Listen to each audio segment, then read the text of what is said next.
This is the voice of the Report of the Week, signing on. Well, hello, ladies, gentlemen, and everyone listening in to tonight's broadcast of VORW International, the voice of the Report of the Week. I should have said podcast, but obviously it's a matter of semantics there. Thanks for tuning in. This is the late June edition of this new podcast.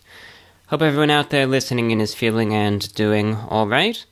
I hope you find tonight's program to be enjoyable. Let's get into this right away. First and foremost, we'll get to two messages from the sponsors, and into the show we go. Please stay tuned. Tired of poor quality fashions that have to be thrown out after just one season? Eco-Centric has the high-quality, trendy styles you're looking for. Shop their hand-picked vintage clothing and upcycled fashion accessories. Browse the wide selection of vintage and pre-loved clothing that is much better than stores. Love the way you look and feel? It's the eco-friendly choice that makes our world a better place. All eco-centric items are pre-washed and ready to wear as soon as your package arrives. Easy online shopping and fast shipping with great customer service. Visit Eco-Centric and save 15% off your choice of items for a limited time only. Use the following coupon code at checkout: Ecocentric15. That's ECOCENTRIK 15 at checkout. Remember, that's ecocentric.etsy.com, ECOCENTRIK.etsy.com. That's ecocentric with a K, .etsy.com. Are you interested in cryptocurrency? If so, you may be interested in 0x Bitcoin, a fully decentralized ERC20 token native to the Ethereum blockchain. Using proof-of-work mining, 0x Bitcoin is fairly distributed with no pre-mine, no insta-mine, and no ICO. 0x Bitcoin is designed to be the main medium of exchange and store of value on the Ethereum blockchain. 0x Bitcoin combines the Bitcoin properties of block rewards, proof-of-work issuance, mining reward halvings, and a 21 million coin cap with the Ethereum properties of speed, dApps, and DEX trading. Using the original Bitcoin within the Ethereum network is not possible without using a centralized means, such as wrapped BTC, which exposes users to additional risk. 0x Bitcoin is secured by Ethereum, making it immune to 51% attacks. 0x Bitcoin can be transferred faster and cheaper than the original Bitcoin, and can be used within the Ethereum network without the user giving up control. Look for 0x Bitcoin on Uniswap, and for more information, join the 0x Bitcoin Discord. This ad was paid for by a 0x Bitcoin holder and enthusiast with no affiliation to the 0x Bitcoin developers. Creators After Dark is an inspirational podcast featuring new and underrated content creators. The show's storytelling format allows the guest to tell their story with minimal interruption. It's perfect for nighttime listening. After VORW, check out Creators After Dark. Alright, that taken care of. Obviously, if any of that is of interest, be sure to check it out. I always mention the sponsors because, well, by and large, it's to fund the new broadcasts that I've been doing to Europe. If you have a radio, by the way, and you're located in Europe, if you're in Russia, if you're in the Middle East, if you're in Asia, or if you're even in Africa, make sure you break it out and tune into my new airing. Costs quite a bit of money, that's why I do the ads on this show and all of that. But it's been a great success so far, and if you have the time in your schedule, consider giving it a listen. It's a 1-hour program, goes out every Friday at the time of 7 p.m. Eastern European Summer Time. That's 7 p.m. Moscow Standard Time. That's 6 p.m. Central European Summer Time. 5 p.m. British Summer Time on the frequency of 9670 kilohertz. That's 9.670 megahertz. So please tune in every Friday for that new broadcast. Also, if you enjoy the show, you want to support it, you want to keep it going, consider supporting it with a donation via PayPal to VORWINFO@gmail.com or via Patreon, patreon.com/The Report of the Week.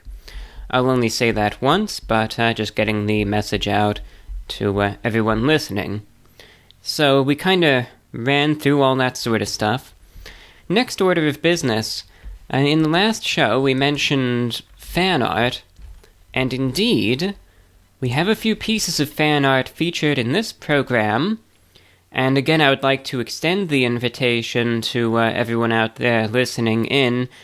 If you are feeling artistically inclined, and you would like to make a piece of fan art that will then subsequently be featured in the next program that I do, feel free to go for it, make whatever piece you'd like, any interpretation, it could be anything under the sun, that's the whole point of it, just have fun with it. But if you'd like to make a piece of fan art to be shared in the next program, like I said, just have fun with it, and then just send me the piece as an attachment via email to VORWINFO@gmail.com. So that is the way to send it to me. Likewise, if you send me a piece of fan art, be sure to let me know how you would like to be credited, because should it be featured in a program that I do, I want to let the viewing and listening audience know who did the piece. So it could be something as simple as just giving your name. However, if you would like to be credited to a social media account where more of your work can be found, or to a website where your work is hosted, that is certainly welcome as well. So just let me know how you would like to be credited. Be sure to include that. If nothing of that nature is included, then I'll just keep you anonymous just to play it safe. So that's just for anyone out there who would like to make a piece of fan art and get it out. It's a tradition that we've been doing on this show for many years now, for I think the last 8 years, and it's a pleasure to keep it going. So, just an open invitation to everyone out there. That said, we have a few pieces of fan art to feature in tonight's program, so let's get to them. The first piece is credited to Fio Fernandez. So that's who the first piece goes out to. Second piece, with the Burger King crown, goes out to an anonymous listener. The third piece of fan art is credited to a listener who could be found on both TikTok and Instagram. Both profiles have the same name, and that's Lil Queen Victoria. Now that's just one word, so no spaces there. And to spell it out, that's LILQUENVICTORIA. So it's Lil Queen Victoria on TikTok and Instagram. And the fourth and final piece of fan art goes out to Amanda. So my sincere thanks to all of you for creating such lovely and delightful pieces of fan art, and I hope you all know I sincerely appreciate the time and effort that you put into it. I hope anyone that has the opportunity to check it out most certainly does. Okay. All that aside, two things that are just on my mind, mostly two things, I think. The first thing Now, quite frankly, I don't really care what direction it takes. You just get to a point, and it's like if you get it, you get it, where I just don't care anymore. I don't give a damn what direction it takes. That's why I'm not gonna hold back. Where I thought to myself, I'm curious what other folks think about this, and even though I kinda got in trouble with this sort of thing back in 2020, like I said, I just don't really care anymore, so be it. That's just gonna be the way that it is. So, understanding that attitude, I thought to myself, I wonder what other people think about this. And I'm just going to go for it. One thing that I think all of you have heard about in the news for maybe the last, I'd say, month and a half at this point, is monkeypox. And I just want to know, what are your honest thoughts on it? That's just a question to you, the listening audience. What are your thoughts on everything going on with the monkeypox? Do you think that it's going to be the next big pandemic? Do you think it's going to be a cataclysmic event? Do you think it's overblown? Do you think it's exploited? Do you think that it's just, it might affect some folks, but it's not really a big deal? What do you make of it all? What are your thoughts? I'm curious. You still see it popping up in the headlines to a certain extent each day. And I'm just curious what all of you out there listening think about it. Just general thoughts. Just what is your impression of the situation? If you'd like to go further and share your thoughts on it overall, or where you see things going, or if you have any thoughts or theories or just 2 cents, by all means, I'd like to hear it. I'm going to share it in the next broadcast.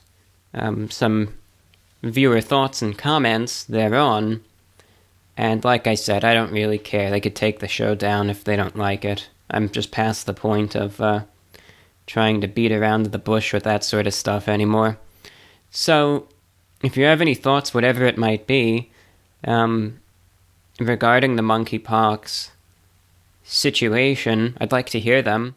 If you want to have your thoughts shared on the next program, the only way to do it is by emailing me. That's it. A comment will not be read. It's just for the sake of organization, and sometimes it's the comments, they get deleted by YouTube, or they get caught up in YouTube's spam filters or something. I don't know. There's problems with them sometimes, I notice. So it's not reliable, and they won't be read that way. Just send in an email with your thoughts. I'm just curious what your impression of it is. VORWINFO@gmail.com. The next show that I do will have a segment where we'll read some of your impressions.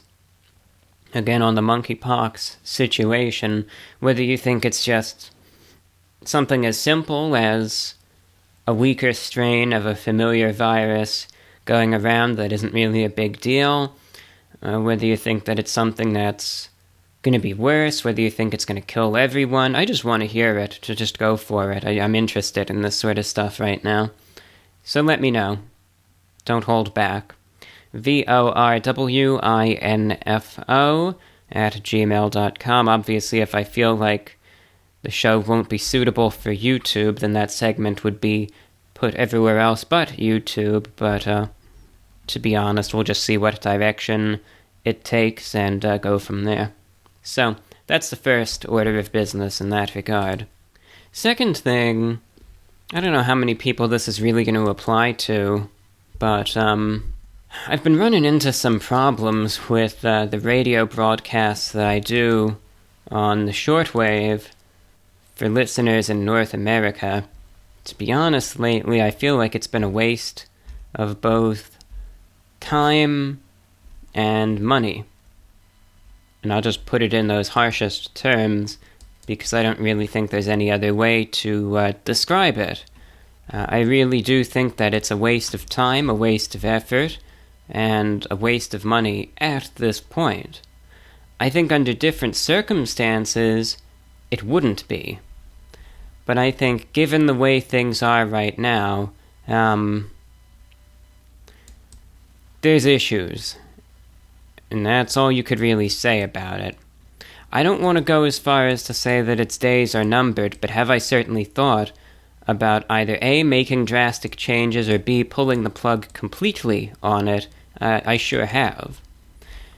The broadcast, because right now we've got the airing to Europe, which I've been publicizing, obviously, and that's going great. That is a massive success. I couldn't be happier with it. But the broadcast that I've been doing to North America, which has been going consistently since early 2015, something's going on with it. Look, something's going on here. That's all that I could say. Now, some of these things, I don't know, they might not really be under anything that I could control or have any sort of say or influence over. But there have just been problems that have been so long-lived at this point that it's tough to discern whether it's worth it anymore or not. By that I mean, obviously, and this I think makes sense to everyone listening, whether you're very familiar with the way shortwave broadcasting works or not. And I just want you to put yourself in my shoes and then ask yourself, what would I do if I were in this situation, right? So, this is a broadcast that I do 4 times a week every week. So I put forth 4 hours a week to doing this show.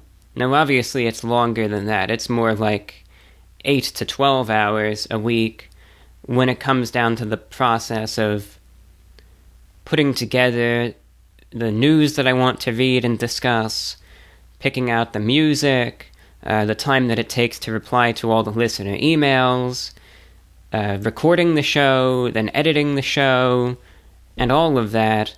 So several hours each evening are put toward this show, every Thursday, Friday, Saturday, and Sunday evening. So a lot of time gets put into that. I just want to establish that first and foremost. And then with that, I think some people think, like when you think of how some radio stations work, like if you're listening to the FM radio, right, and you hear the guy on the music station or the sports station or whatever, you think this guy works for the station and he's getting paid by them. And this is the exact opposite. I have to pay for the airtime, so not only is that effort and time being put into doing this broadcast 4 times a week, but each hour of airtime costs money. And the station that I use, WRMI, their airtime rate is between $60 and $100 per hour. So mind you, that adds up quickly. When you're thinking this is 4 hours a week, every week, you multiply that, 4 times, 1 week and then the next, week on week, month on month, year on year, the costs add up, as does the time, the energy, all of that. So, just explain that first, so just that you know what goes into it, right? Now, that aside, for years, the way that this show has been working on the shortwave has been very straightforward. I'll do the show, I'll put it together, and it will be broadcast every Thursday, Friday, Saturday, Sunday evening at the time of 10 p.m. Eastern on the frequency of 5850 kilohertz. So that's 5850 kilohertz. And not to get overly technical, but again, you just need this context so you know the problem, and then, I don't know really what to do at this point. That's why I'm kind of just articulating my thoughts. I don't know if anyone could help at all with just any advice, or I don't know. You think, it's just one of those things. So, the way that it works is there's the radio station in Okeechobee, Florida. So that's a location in south central Florida. And they have 14 100 kilowatt transmitters. So the broadcast is sent out with 100,000 watts of power. And the way shortwave is the signal gets beamed up into the upper atmosphere, and then like light reflecting off of a mirror, it'll bounce back down to Earth a bit further away, and it'll just reach a very large swath of land. So it'll be beamed up from Florida.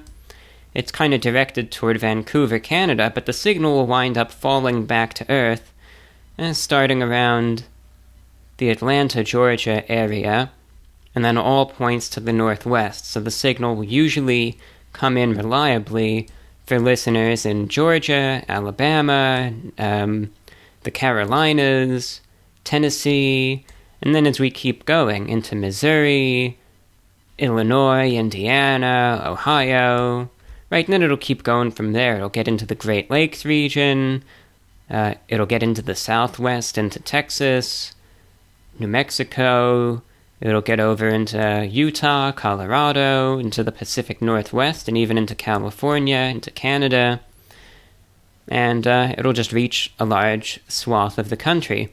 Only area that isn't really able to get a good signal of that broadcast is the Northeast. Really, all points New York and into New England, the reception just isn't that good over there. Now, I've been on this frequency since early 2017 consistently. So I've been on this at this time for 5 years. And again, I mention that because when you're on there for long enough, you know what to expect, right? You've seen the feedback that comes in week after week, month after month, year after year. So you know, in terms of listeners being able to pick up the broadcast, how things are supposed to be. Okay? Like I said, I mention these so we could understand where things had been, where things normally are, versus where they are now. And there's a reason why I stuck with this time and frequency for so long, because the results would be outstanding.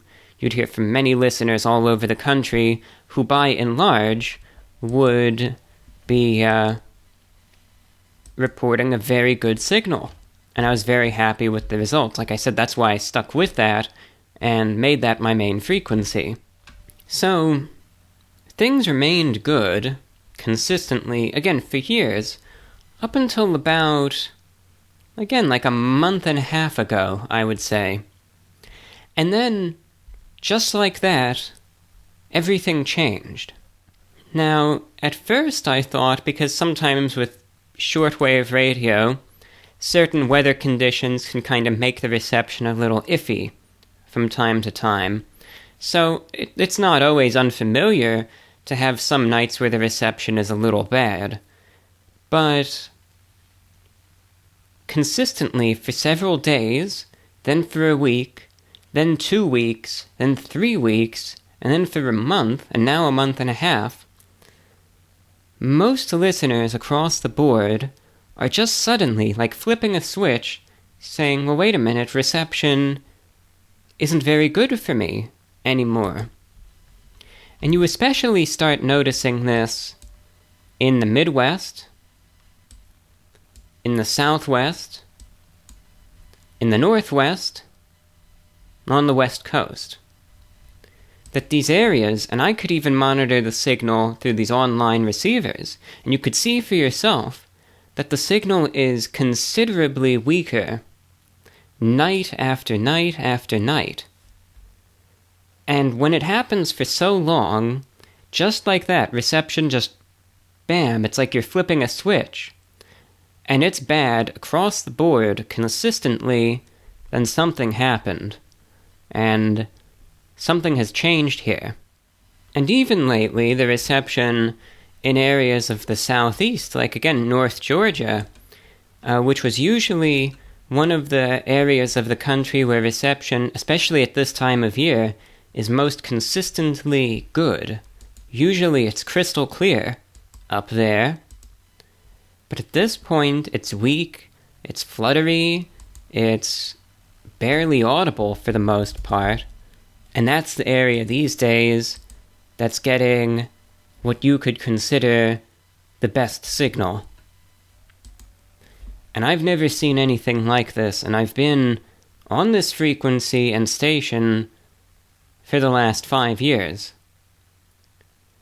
And in upwards of 80% of the emails that come in show after show are reporting the same thing. I can't hear you anymore. Or I can't hear you clearly. Or something changed. And it's very weak, it's very fluttery, it's very static riddled. It used to be clear, but now it really fades in and out and I could barely hear you. When that's happening consistently, night after night after night, it gets to a point where you have to reconsider things. So that's the issue. When you're putting all this time, energy, and financial resources into something that no one's really getting anything out of anymore, then what do? Now, I know what you're thinking. You're thinking, well, why don't you just change stations, or change times, or change frequencies? If it were that easy, I would have done that already. Problem right now is there's no alternatives that are at least any good at that same time. So, number one, if I want to broadcast at 10 p.m. Eastern, I'm dead in the water already. There's nothing I can do. Now, another thing that might just come to mind, you might think, well, why don't you bring that up with the station? I did, and they're just as confused by it as I am. They acknowledged the issue, they acknowledged the problem, and they pretty much said, we don't understand why this is happening either. So that's what they told me. So, there's no good solution here. I can either keep doing what I'm doing, and inarguably waste a significant amount of time for 10 people who could actually hear it clearly, and everyone else can't, or the only other solution that I can even reasonably conceive is there's an opportunity where I can change the airtime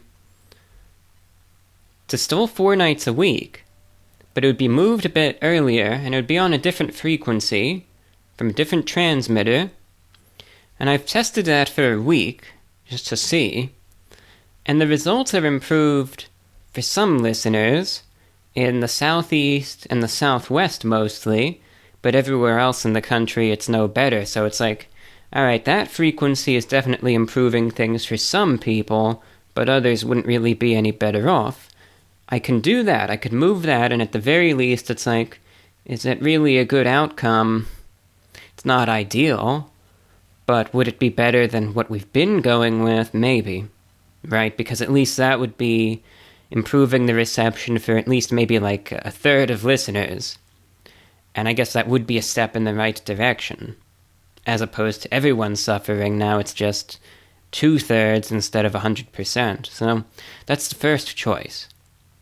The second choice would be going to a different station completely, and the only other station that I could think of that can kind of mirror how the results originally were, their airtime is pretty much filled to the brim, and I would pretty much reduce the show from 4 hours or 4 airings a week to 1 airing a week, so we would be cutting the show's reach in North America by 75%. These are our options. Now you could see what a situation that is. I feel like if you want to talk about a no-win situation, that's what it is. So, pretty much what we've got on the table for the radio side of things, wait it out, and everyone suffers. Change the time and the frequency, keep the 4 hours a week, a third of the audience gets a better signal, the other 2/3 don't, and that's just how it's going to be. Or we move it to 1 night a week on a different station. Hopefully as many people as possible get a better signal, but at that point in time, it's now just a 1 show per week type of thing, 52 shows per year, instead of, pretty much the over 200 shows that there would be per year. So that's another problem, right? That would be significantly reducing the capacity of things. There's no good choice here. What I'm kind of leaning on now is I don't really want to cut the show back that much. That's the thing. Ideally, if I could avoid doing that, then that's how it's going to be. I would rather, have the reach as it is and do the 4 shows a week, get the message out, get what I do out to whoever I can, but keep it at the 4 nights a week. I don't want to cut it back to 1 night a week, so I'd probably discount the last one if I could. It seems like, I'll give things, what I'm thinking right now is I'll give things another month. And if that original time and frequency that's been really letting me down lately gets any better, then, that would be great. But I don't know if something's going on here, and it doesn't, then I don't think we're going to have any other choice but go to that earlier time and a different frequency, and it'll just improve for who it does. But if it doesn't, that's just going to be how it is. And I would just air it then in that reduced capacity, coverage-wise, but I would make it clear that it's still available online for Patreon, and try to do a better job promoting its online distribution. So that's what I'm thinking of. Anyway, I don't really know. It's just a situation with not a really good solution at this point, but it's just how it is. Now, that's not even mentioning the economic situation. If things get worse financially in terms of, be that the cost of airtime or inflation getting worse, then it might just come down to a point where we're just going to have to reduce the reach of it anyway, either way. It just couldn't be a justifiable expense anymore. But that will be for whenever that happens, if it does. Might never. We'll see. So, just giving you all the heads up on that. Alright. Sorry to take up the amount of time that I did with that sort of discussion. I didn't really mean to, but I guess I could be long-winded at times. Anyway, for the remainder of the program now, I want to open up the email and read and respond to some listener emails. I welcome your feedback. Like I mentioned earlier, of course, any thoughts on the monkeypox situation are appreciated. However, understand that if you want to write in, it doesn't have to be about that topic solely. It doesn't need to be about that exclusively. As you will hear for the next hour or more, I'm just going to be reading and responding to random, miscellaneous listener emails. And when I open up the email, and when I kind of do this mailbag portion where I just read your messages, I want it to be a blank slate, and that's exactly what it is. So even if I mentioned that topic earlier, don't feel like that's all I have to write about if I want to get on the show. Most certainly not. If you have any questions for me, could be about anything, feel free to ask them. Is there a topic you would like to see me touch upon? Feel free to reach out about that. Is there something that you would like to share, just an anecdote, or something on your mind? Feel free to write in regarding that. Could be anything. If you're not really sure, then just listen to the rest of the show, see the types of emails that come in, and go from there. Way to write in and send in a listener email is simple. VORW INFO @gmail.com. That's VORW INFO @gmail.com. Alright, you're listening in to VORW, Radio International, the voice of the report of the week. So what I want to do is open up the email and read some listener feedback. I'm not sure how many emails we necessarily have for this program, but we'll go through what we can. Certainly, we'll see what's there.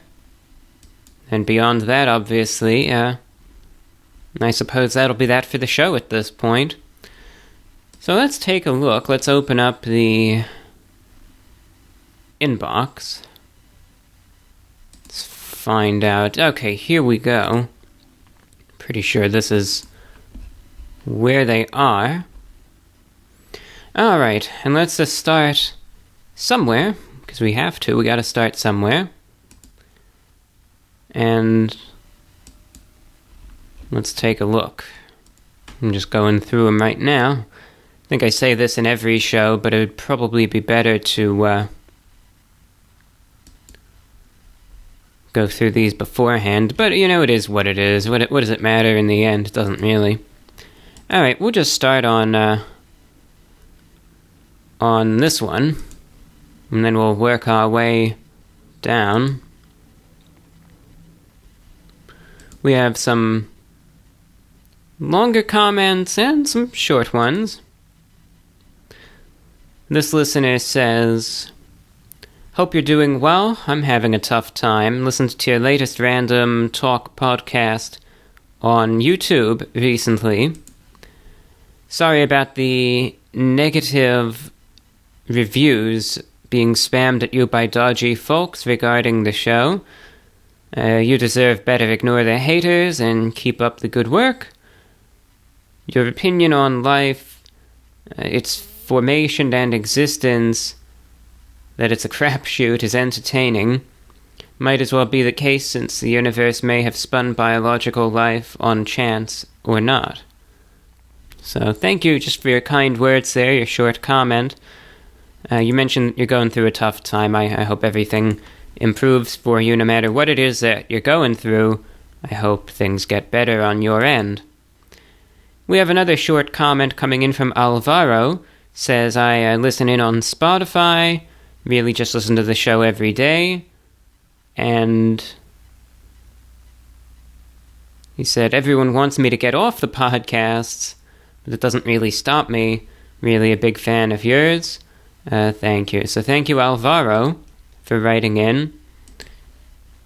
Strange that people want you to stop listening to podcasts, but assuming nothing is done to extremes or excess, then you gotta do what's right for you. Thank you for writing in, and I'm glad you enjoy the show. Another short email coming in from the Panda 6400. I just wanted to say I enjoyed hearing you cover the Russian-Ukrainian conflict and radio's role therein, and I think increasing broadcasting to Europe was a good choice. Have a great morning, evening, or night. So thank you, the Panda 6400. Yeah, I agree. I think it was a good call to do the European broadcast, and I will say it's reaching a very enthusiastic and appreciative audience, especially in Russia and Ukraine as well. So it's good to see that the broadcast is getting out even better than I hoped for it to. So it's all going nicely there. I guess we'll go through all the short emails first. Ben in the UK just checks in, says, "All the way from the UK, my 1-year-old enjoys the sage advice you give about fast food." Well, thanks, Ben and company. Thank you for tuning in, especially via the YouTube. So thank you, Ben. Anonymous listener just wanted to send a quick email about how excited you made another podcast discussing cryptids. That's my favorite type of podcast you make, and I'd love to see you discuss them more. Thank you for your kind words. I'm glad you enjoy the programming. Jonathan writes in, "The Arby's review was amazing. Had the sandwich today and concur with your assessment." Thanks, Jonathan. Glad you liked the Arby's video and found the review to be of help, to be enjoyable. So thank you there.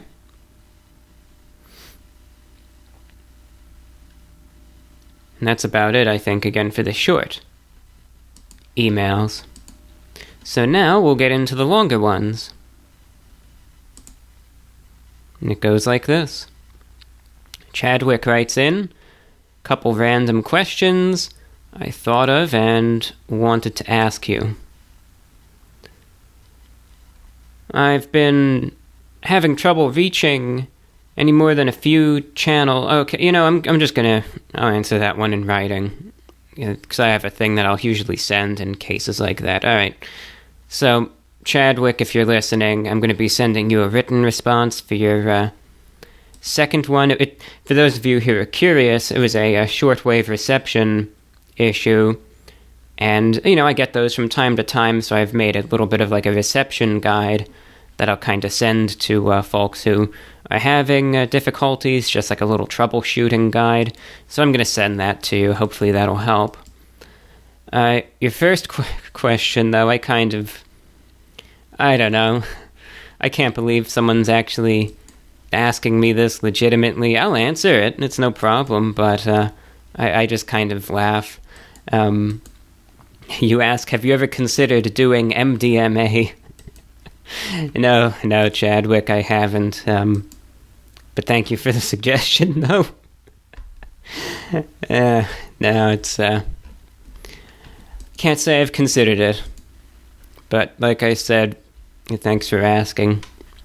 I guess I strike you as an MDMA aficionado. I've got an email coming in from Justin, new listener. Been enjoying the podcasts. He said I think they're excellent.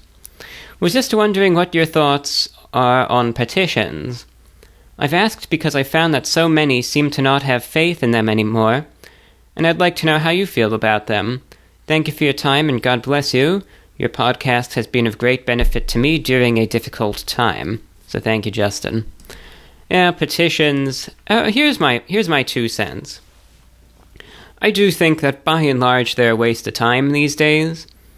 I think that so many things, it has been demonstrated conclusively that so many of the powers that be, in various realms, it's mostly the same, be that in politics, be that with companies, be that with media organizations, etc. They're all the same. They have their modus operandi, they have their agendas, they have their financial interests, and that's all that they will abide by. They don't really care what the people think or say, because a lot of them know that they have enough pull, so to speak, that even if people don't like something, it's not really going to matter in the end either way. So by and large, I think a petition is usually a waste of time. Not that I necessarily oppose them.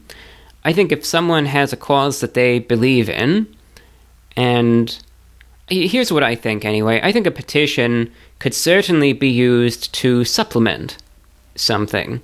So let's say if someone has a cause that they believe in, they're really passionate about it, etc., they're trying to convince something or change someone or whatever it is, I don't think there's any harm in having a petition alongside everything else. But you get people who say, well, I've got a petition, and they act like if it gets 2,000 signatures, let's say, that all of a sudden everything that they're hoping for, all of their hopes and dreams are suddenly going to come true. And I disagree with that. I just don't think it works that way. So, like I said, if someone wants to go through... But also the other thing is that if you're going to make a petition, I think you have to accept that odds are it's going to result in failure. And that's just the way it's going to be. So you have to understand, if you're putting a lot of time into a petition, ask yourself this: am I all right contributing this percentage of my time to this, understanding the likely course of action? And if you are, then by all means, go for it. I would just advise against making a petition and betting everything that the results thereof are going to change anything.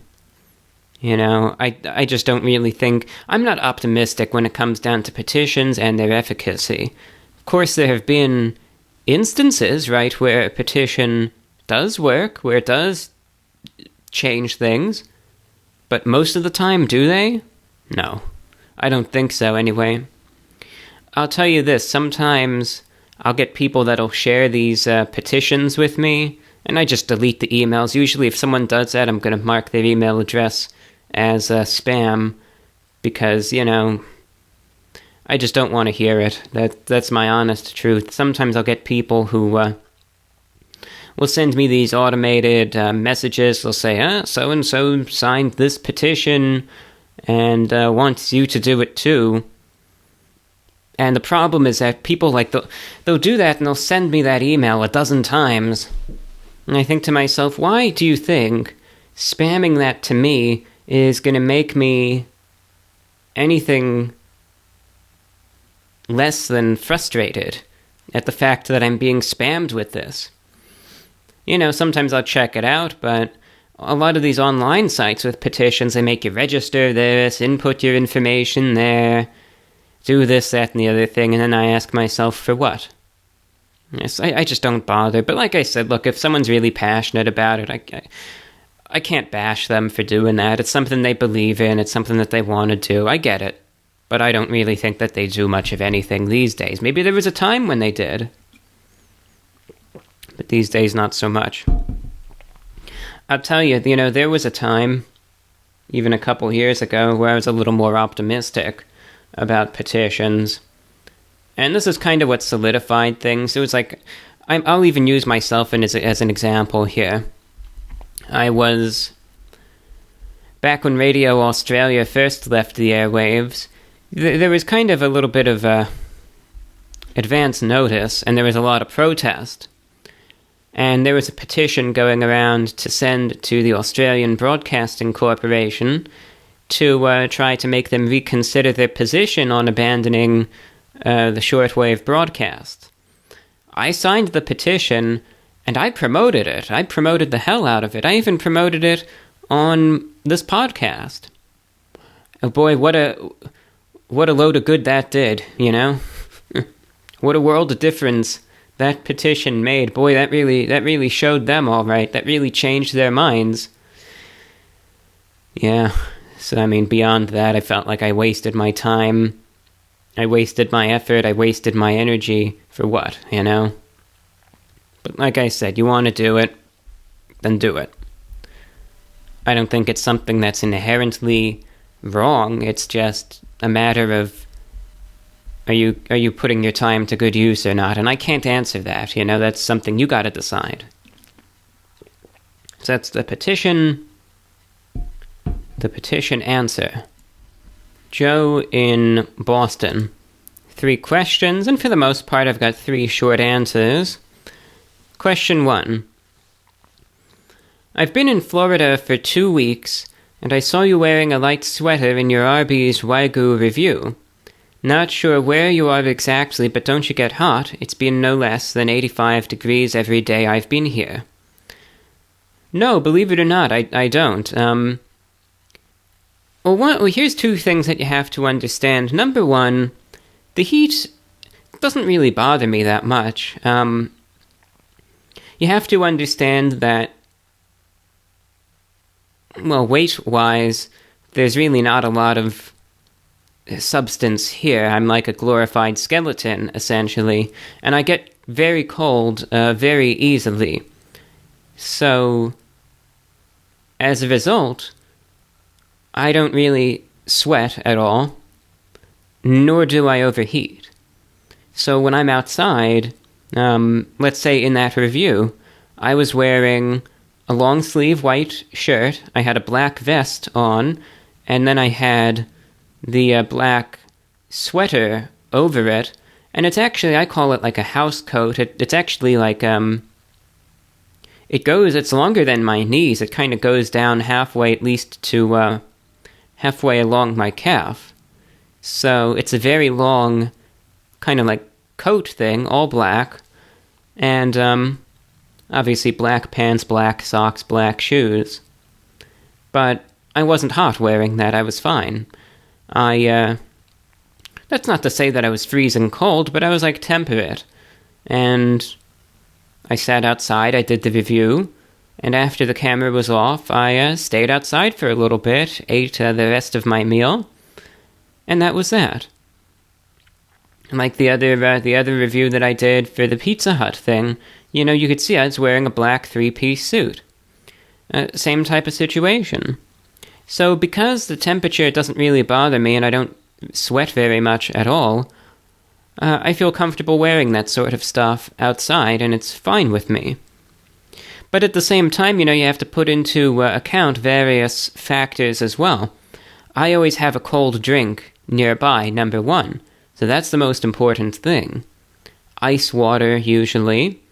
So there's always that cold beverage that, keeps me cool. It keeps the temperature in line. It moderates things out. So that's the first thing. Secondly, you have to understand, well, what's the degree of physical activity, right? I'm just sitting there.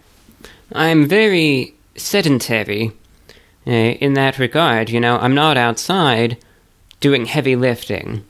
I'm not outside doing yard work. I'm just sitting there. So you have to understand that. It's like if I were out there, let's say in the sun, pulling up weeds or something, I will be much warmer than if I'm just sitting there at the table. So that's another thing that needs to be taken into account. But I believe that everyone's personal tolerance to heat is different. And it's just something that's different person to person. Same thing goes for cold temperatures. So that's my 2 cents there. Like I said, it's just something that's, again, I think it's different from one person to the next. Question 2. Will you be putting out any non-review related videos? In time, yes. Question 3. How are you doing? Could be better, could be worse. Thank you, Joe, from Boston, Massachusetts, writing in. Anonymous listener, have a question. You ever watched the 90s sitcom X-Files? Thought you would enjoy it. Filled with 90s goodness, lots of suits, good alternative music. It's a high IQ show built around Monster of the Week stories mixed in with elaborate conspiracy theories. It's brilliant, but it doesn't take itself too seriously. It's my favorite show ever, and I think you would really enjoy some of the intelligent, wholesome quirkiness of it compared to most garbage made today. I'm also not a big television person. I haven't wanted to watch a movie or a sitcom in years, but this is one that's special. I implore you to check it out. Just start at Season 1 and go from there. In my opinion, Seasons 1 through 6 are the best, before modern societal decline took over. Anyway, that's all I have. You're a gem, be blessed always, and thank you for the wonderful content you bring us. With utmost sincerity, Anonymous from the Midwest. So thank you, Anonymous listener. Happy to report that I have seen the X-Files. Now, we're talking about the original X-Files. I know a few years ago, didn't they bring it back a little bit? And I don't know if that was the biggest success, but in regards to the original 90s X-Files, oh yeah, I've seen it. If you'd believe it, I've seen every episode of it from start to finish. Every season, every episode, everything. So I've seen it all. And I always enjoyed it. It was always... There's a reason why I've seen every single episode of the entire show. It's not like I was torturing myself with it or anything. Yeah, very enjoyable. And I most certainly enjoyed it. Thank you, though, for the recommendation. A good show, indeed. All right, we've got Toby writing in. Was listening to the new podcast and curious if you're a NASCAR fan, or if something else brought you to Pocono in the past. I'm guessing the hot dog contest was not the reason you went to the race every year. You a big car guy? I have an interest in cars, so it was something that piqued my interest. Anyway, just trying to provide possible subjects for the mailbag portion of the show. So thank you, Toby. Now, it was the hot dog contest. I like my food. I mean, I review the damn stuff to begin with. So when I saw that, because I kind of had that as like a little subtext on the promotional like flyer or the website or whatever it was that I remember seeing for the Pocono race. Maybe it was a commercial or something, but anyway, it was like the subtext, and it mentioned that, this was back in 2016, mind you, mentioned that for the first time they were going to be hosting the Nathan's Hot Dog Contest qualifier there on the grounds at Pocono Raceway. And I thought, this is something that I've always wanted to see, because I would watch it on television, the big one on Coney Island on the 4th of July. And I'd see all the guys there, whatever the guys' names were, Joey Chestnut and the one guy, I think Kobayashi. And I remember seeing them shoveling these hot dogs into their face and just kind of swallowing them down like that. And I thought, this is mesmerizing, I think you could learn stuff by seeing this.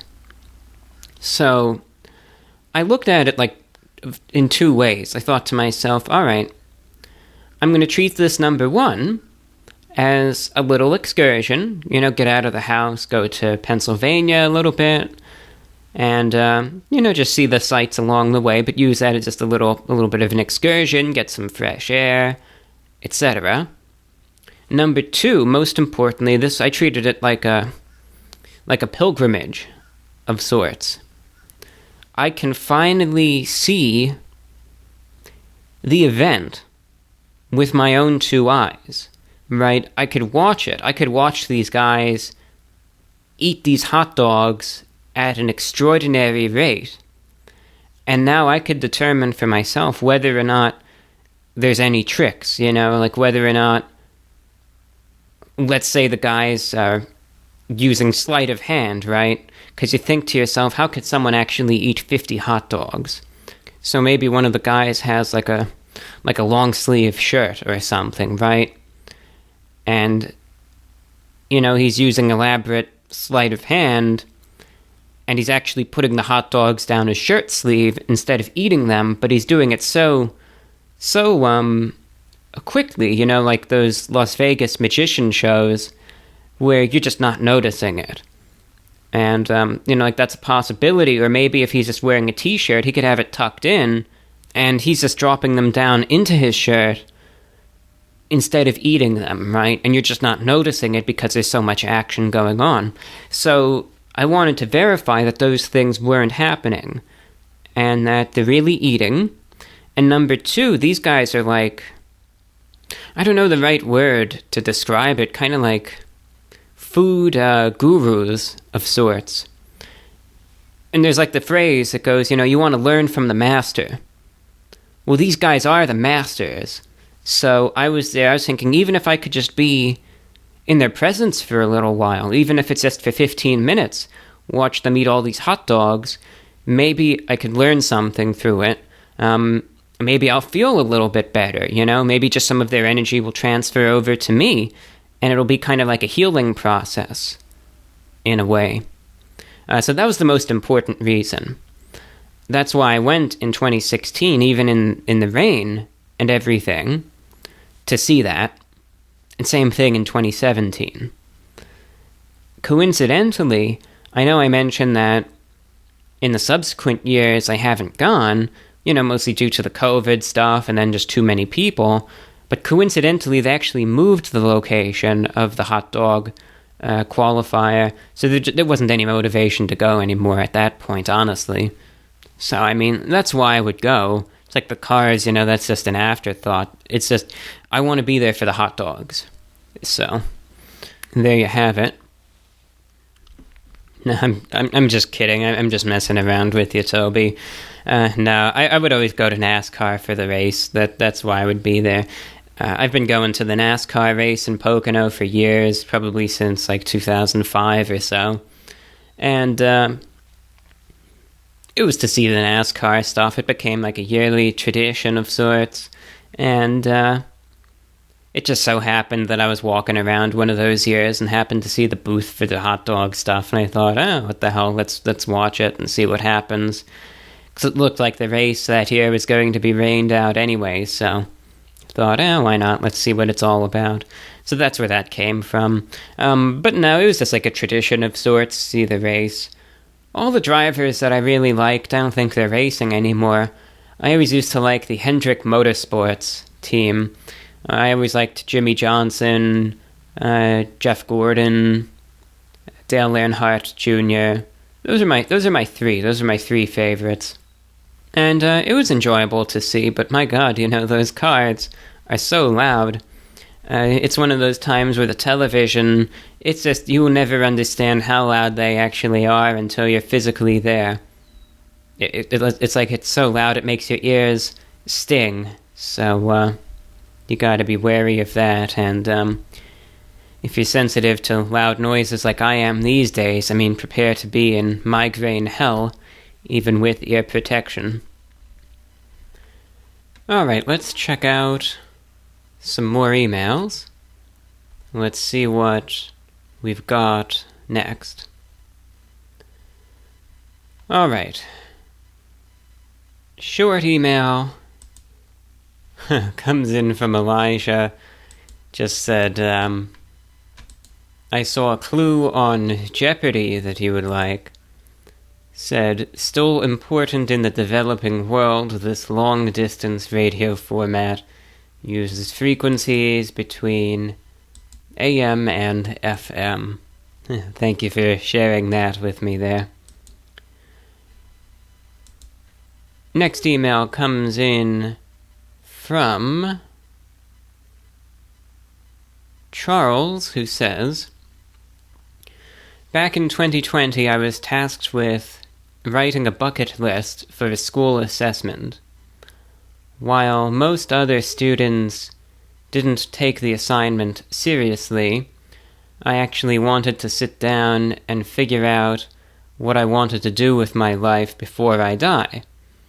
I have lots of travel destinations on my list, including Australia, Tokyo, and England, but my most ambitious travel goal is to visit all 50 states, and I've been to only 8 so far in my life, but I have plans to knock a lot of them off. My question for you is, which states have you visited, and of those, which one was your favorite? Thank you, and keep up the good work, from Charles. Thank you, Charles. You mentioned in the header Charles from Pennsylvania, so thanks for your email there. First, I'll touch upon the topic of bucket lists. I think bucket lists are I think they're more useful for some than others, and I think it's one of those things that, it really, I think it just comes down to how you perceive life, and, what exactly you want to do with your life and the time that you have here. I think that bucket lists are one of those things that it doesn't really work for everyone, doesn't really apply for everyone, but I think for some people who kind of have those ambitions, it could be useful to organize stuff and just kind of at least as a basis or a framework for things that, should you have the opportunity, you can do with your life. Like in your case, places you want to see, or, things you want to do, etc. As for me, I guess you would say I'm one of those people who, I don't really care about bucket lists or any of that. But again, it's just one of those things. It's like, if you like them, you like them. If they're useful to you, that's great. If not, then that's how it is. But me personally, when it comes down to life and all of that stuff, I figure, look, if I die right now, let's say at this desk, so be it. What do I care? Doesn't matter. So, I could drop dead right now, and that'll just be that. Nothing I really, I don't know, I wouldn't sit here dying and thinking, God damn it, I didn't swim with the sharks. I'd say, yeah, so be it. This was my time. And that time's up, and that's all there is to it. But that's just my changing view of kinda, life, or the absence thereof, you might say. But everyone's different. Some people would say, "Ah, damn it, I wish I could have done this or that." Or some people would say, I feel like I've done enough, and some folks, I guess like myself, kind of have a bit of indifference, you might say. Yeah, that's just the way it goes, That's all you could really say about it. Anyway, on to the more important subject of traveling. It got me thinking about bucket lists, that's all. I've been to a number of states. I have not been to all 50. Let me count right now. As I was answering your question, or it wasn't even a question, I was touching upon the topic of bucket lists. I was simultaneously filling out a map, marking out the number of states I've been to, and let's count. 2, 4, 6, 8, 10, 12, 14, 16, 18, 20, 22, 24, 26, 28. Alright, I've been to about 32 states, I would say. So, more than half, but by no means have I been to all 50. And essentially, the Eastern Seaboard, some of the Western states, California and Hawaii, and the majority of the Great Lakes region I have been to. And some states are definitely better than others. Some states, I've been to more than others, or have more to say about, for instance.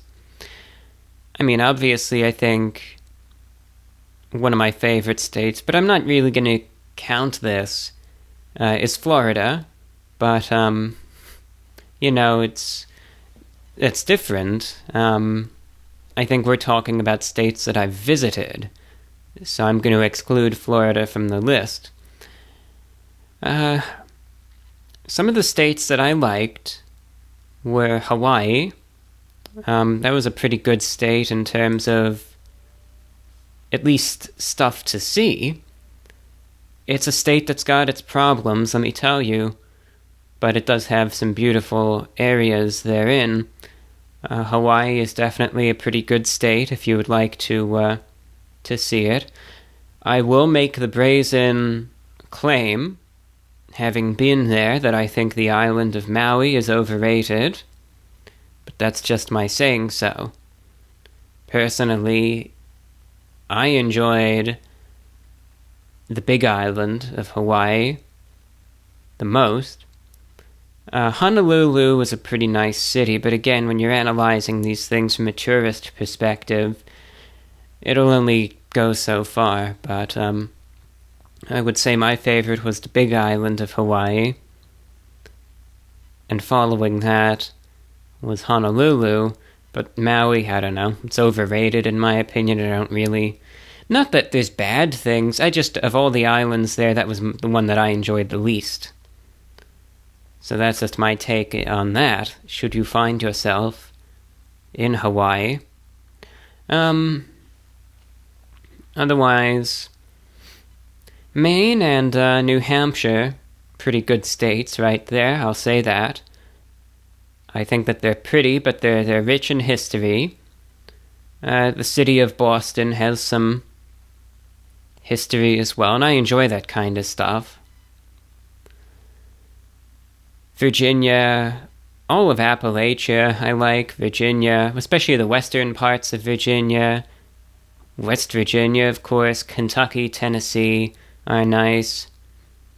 South Carolina, I prefer compared to North Carolina, though in North Carolina, the Outer Banks is pleasant, and some areas there are nice. I can't really say, I mean, again, excluding Florida, that makes this thing a whole lot more difficult. Otherwise, I would have just answered Florida. Some of the states in the Midwest I haven't really been to as much, essentially. Ohio, Indiana, Wisconsin, Minnesota, and Iowa I drove through pretty much. I can't really say much of anything about those states, good or bad. Illinois, my only perspective was Chicago, and I'll leave it at that. Nebraska, Omaha was actually a pretty decent city. Quiet. It was a quiet city, but I have nothing bad to say about it. Colorado wouldn't be a state that I would ever live in, but it's got some very pretty areas. The mountains there were very nice, the Rocky Mountains, of course. Even the areas in eastern Colorado, driving in. I thought it was nice anyway. Thought it was pretty. Just a pretty state overall, Colorado. Wyoming, rather desolate. A good state to be left alone in, though, I would tell you that. And of course, home of the beautiful Yellowstone National Park. And Montana, again, pretty... It's just a state that you could be left alone in, and those are things that I appreciate. Very pretty states, obviously dealing with some flooding in the news. You've been hearing. California, I can't really say much about. I was just in the Los Angeles area briefly for the Tosh.0 stuff, and that's all that I could really say, so it's... If I had to speak solely based on personal experience, it wouldn't be fair for me to say anything about the state, because all you'd be hearing is essentially the Tosh.0 film studio, LAX airport, and In-N-Out Burger. Boy, what a rounded assessment of that state that would be. So, you just have to do your own research. Some states have more redeeming qualities than others. But, try to just look at a balance with each state. Understand that every state, for the most part, has its good and its bad, but don't let the allure of travel blind you, in that you need to realize that some states, one quality will outweigh the other, and you just have to accept that as a fact. But in the end, I think it's just subjective. Like I said, I don't know if I could necessarily say one state definitively is better than this or that, because there's certain qualities in the states that I enjoy that other people wouldn't, and that's just what it comes down to. But thank you. Good question there.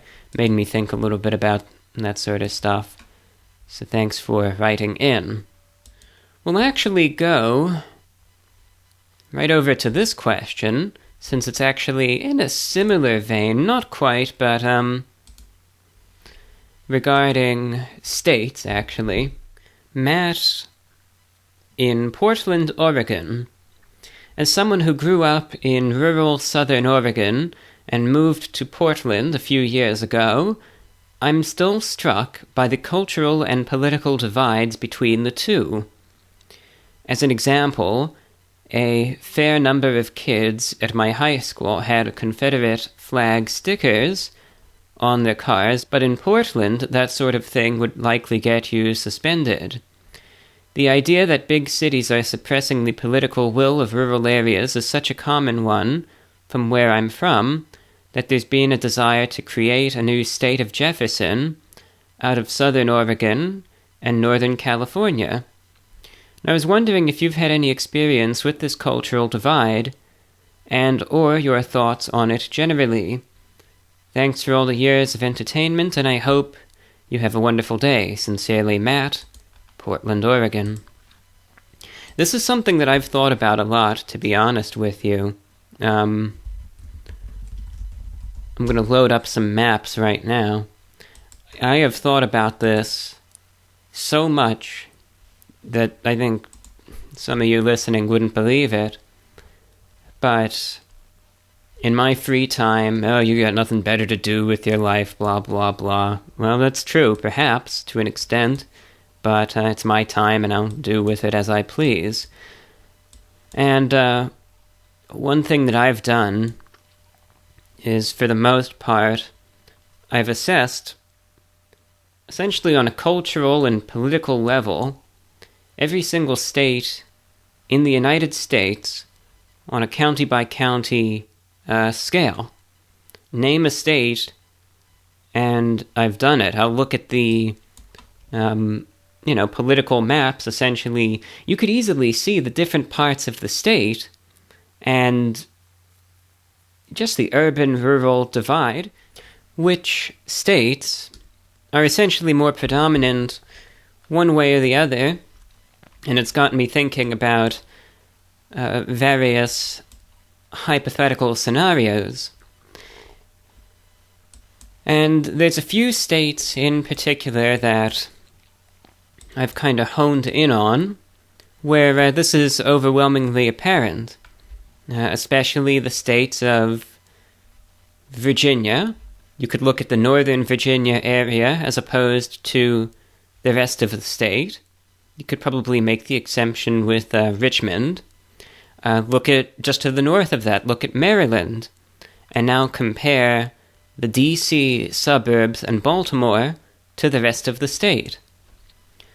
Look at New York, upstate New York versus the rest of the state, though that's nowhere near, at least in this day and age, the sort of divide that you see even in, let's say, looking at Western Virginia versus Northern Virginia. Look at Illinois, rest of Illinois versus Chicago. You look at Michigan, Detroit, comparative to the rest of the state. To an ever-increasing extent now, we go to Georgia, the Atlanta area, compared to, just look at North Georgia, and compare and contrast that.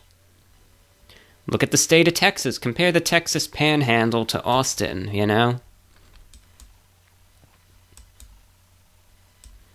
I mean, and we go on and on. Washington State, Oregon, Nevada, California, Colorado, New Mexico, Arizona, all these states you could draw the similar sorts of comparisons. The more rural areas, the differences that they have between the urban areas. And some states, there's certainly, the balance is different. For instance, like with Georgia, for instance, it's not necessarily the case yet that Atlanta has overwhelming pull on the rest of the state. Not yet. Give it a decade and it will. But you look at Illinois, Chicago dominates the state. And obviously when we look over at Oregon, right, Portland, Oregon, they call the shots for the state. Now, people living in Oregon don't have a problem with that, but you start looking at the maps right now, you start looking at, let's say, I'm looking politically right now. We look at the voting margins for the 2020 election, right? We look over at the Portland area, okay, 81% to 18% Democrat versus Republican. We've got 300,000 votes right there, pretty much. Now we look over in Eastern Oregon, we're seeing a complete switch. 80% Republican to 20% Democrat, 81%, 75%, 79%, 76%, 74%, going county by county. So, I'll look at these maps, and there's some interactive ones that I'll use, where you can screw around with the margins. So I could go over right now to Portland. Let's go to Portland and the suburbs. Let's put the election turnout to 0. Everyone in Portland right now ceases to exist. Alright? 4 counties nearby. Forget it. They've been, they don't have a say anymore. Now all of a sudden the state of Oregon is a red state. About 52 to 47%. So, that changes the dynamic of Oregon if Portland didn't exist. But we reset everything, obviously, with the existence of Portland. It's a very blue state. Almost 60-40. Now, right now, we accept in this country that that's just the way that it is. Certain states, just aren't going to be that way. Just like the state of Illinois, right? We mess around with that. Let's get rid of Chicago. All of a sudden, bam. Just like that, Illinois is a red state. More akin to like how Indiana is. And anyway, I've played around with these maps for hours and hours. I've played around with the maps for the margins, but then I'll load up different maps, and there's this one where you can take counties from one state and you just redraw the borders. So I can say right now, let's load this up. And you could do this with margins, let's say in terms of elections, anything from the 2000 election to the 2020 election. Usually I go with the 2020 election, but I'm not afraid to say I've kind of played around with these maps for every single election that I can. I'm also not afraid to say that I've probably moved every single county in the United States multiple times. This is just what I do sometimes with my free time, because I enjoy these thought experiments. And, it's fun to change borders and do this sort of stuff. But, many times, I would say probably dozens of times, I've changed the borders of Oregon, and I'll split the state. I'll take all of the red counties in eastern and southern Oregon, and we're going to make it part of Idaho, for instance. And I'll do the same thing for Washington State. And it's just interesting to see how things change in that regard, and it's just something I'll play around with. Now, anyway, that sort of sentiment, though, right now, like I said, it just is what it is. But I give that as an introduction because it's something that I've thought about a lot, I've played around with a lot, and I think to myself, the way this country is going, I think about the future. I think, well, will a civil war happen? And sometimes I think that the writing is on the wall, but then I have second thoughts, not because there's any optimism, because trust me, there's not. But many of the prospects for anything happening, I think wouldn't really come to fruition, largely because a lot of Americans, often for better, just given the alternative, but are very, number one, distractible, and no offense meant, I just think it's a fact. I think the prevalence of platforms such as TikTok proves that point 10 times over. I think people are very complacent, and I think people will go to great lengths to try to retain many of the creature comforts, that modern life provides. So, by that I mean, if you were given the choice between sitting at home guzzling down your beer and watching the big game on television, or you could be in a trench fighting, even if it's for a cause you believe in, what's it going to be? Obviously, the former. And that's going to go for pretty much everyone in this country. Now, I'm not advocating for any of the Civil War stuff. I don't want to see this country torn apart by war, but I'm just saying, because of these qualities, that's why it's not going to happen. That's why you have people that they go on and they say, oh, there's going to be, just give it a couple more years, we're going to accelerate, there's going to be a civil war, or they'll say, there's going to be a race war. No, that stuff's not going to happen because of the things we discussed. This is my pessimistic opinion coming through right now. I think theoretically, not saying this is actually going to happen, I think theoretically, though, things could get so bad in this country, and no one's ever going to do anything about it because of those former points that we raised. Gas could be $20 a gallon, and people are still going to sit there, and they're going to take it, and that's just how it's going to be. They're going to take it, they're going to accept it, and they're going to be told, just drive less. And people are going to nod their heads. A few people won't accept it, but not enough people. And that's how it's going to be. That's what I think anyway. I think people are just going to go along with stuff. And that's just how it is in this country.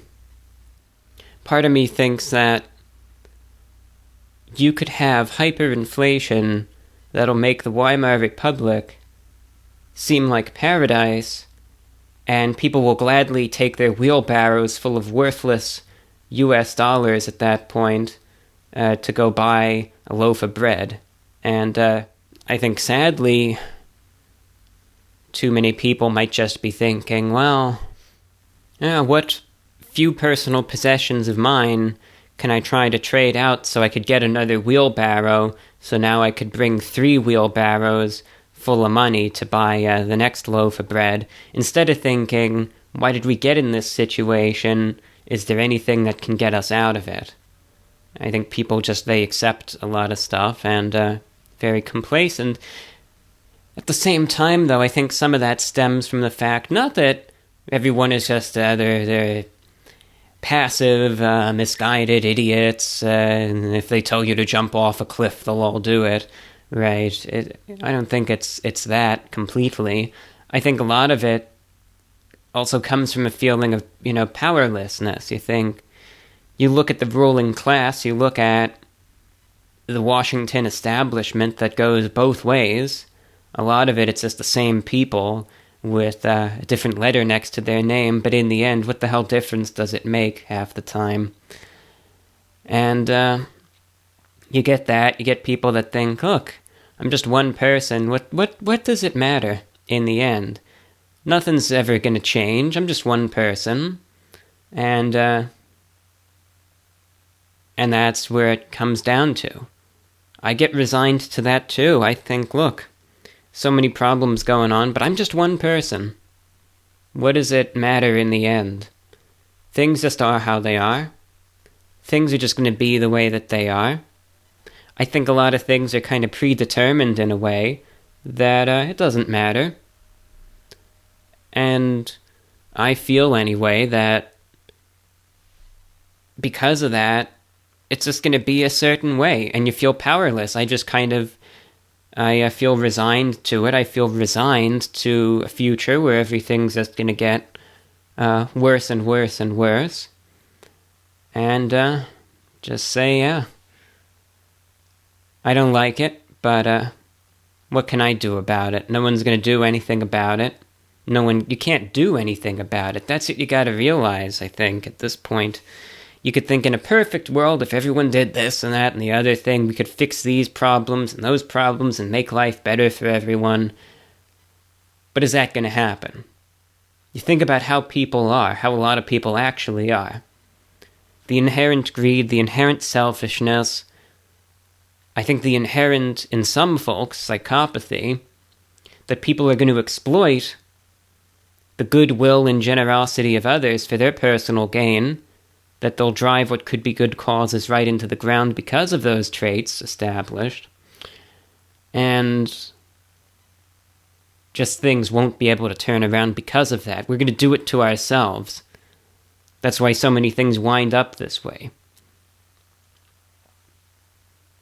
Money, power, control. And those traits, a lot of people, their mouths start watering when they see that. They get hungry for those sorts of things. And some people, they get a taste, and then they want more and more, and they start screwing everyone over. And, God, why did I have to go on this probably incoherent, long-winded, extremely negative, pessimistic political rant? Ah, well, we'll leave it in. I'm sorry, Matt, to put you through that. Anyway, I went on a long tangent. I didn't mean to. I didn't mean for it to take that turn. Anyway, I guess what I'm just trying to say is that I've studied the power dynamic, and we'll just use Oregon as an example. Sometimes I think legitimately that maybe it's better for things to... We could still be a United States, but sometimes I think maybe this country would be better if we kind of change the borders a bit, you know? And maybe this country would be better if, let's say in Oregon, if we let eastern and southern Oregon become part of Idaho. The populations in those areas would probably feel like they have more representation and they're in a state that would be better suited to their needs. And I think a lot of the folks in Portland wouldn't really be all that upset that many of those folks in the rest of the state wouldn't be part of the state anymore. So it's essentially the politics of Idaho would be better suited for those in eastern and southern Oregon, whereas the politics of Portland would be better suited for everyone else in the remaining areas of the state, you know, northeastern Oregon. And that way, policy-wise, the Portland politics would have greater impact on the folks who support that stuff, and the politics of Idaho would have more benefit to the rural folks, right? Same thing would go to pretty much, let's say, in the state of Washington. Everything to the east of Seattle could become part of Idaho, too. And it wouldn't be even establishing other states, it would just be changing the state borders. Now, I will submit right now, there's not a chance in hell this is ever going to happen. But I've just explored this hypothetical so many times. I've thought about even adding parts of Northern California to Idaho, you know, making, expanding the state borders to that. Taking parts of Eastern Colorado, making that part of some of the Great Plains states. You know, taking South Georgia, making that part of Florida, and making part of North Georgia, maybe Alabama, or Tennessee. Making a lot of Western Virginia, well, part of West Virginia. Taking the Maryland Panhandle, making that part of West Virginia. I've divided up Illinois more times than you could count. And anyway, we go on and on. I don't know if balkanizing is the right word, because I'm not really making any new states. I'm just changing the borders of the original states to kind of make things... Now, yeah, would it change the dynamic of things? Absolutely. And you would now have certain states that aren't balanced out anymore. It's like... Idaho would be even more conservative than it is right now, and Oregon would be even more liberal than it is right now. And, I don't know. Sometimes I think, though, if those borders were changed, yeah, a lot of people... But I think to myself sometimes, if the borders were changed and certain things happened like this, and it goes the other way, too, you know, it's easier to move around the, rural areas, and make things that way, but you could do the same thing with urban areas as well, and just change the borders. And think to myself, you know, maybe, I don't know, would people be happier that way? It would be interesting if you could just somehow just kind of get a crystal ball and see if these sorts of borders actually changed. How would the U.S. wind up? Would people be happier that way? Would things get better? Would some of the discontentment arising in society by many groups on all sides, would that get a little bit better? Would people feel less, like they're in, I'm in enemy territory by being in this state, or, I don't know.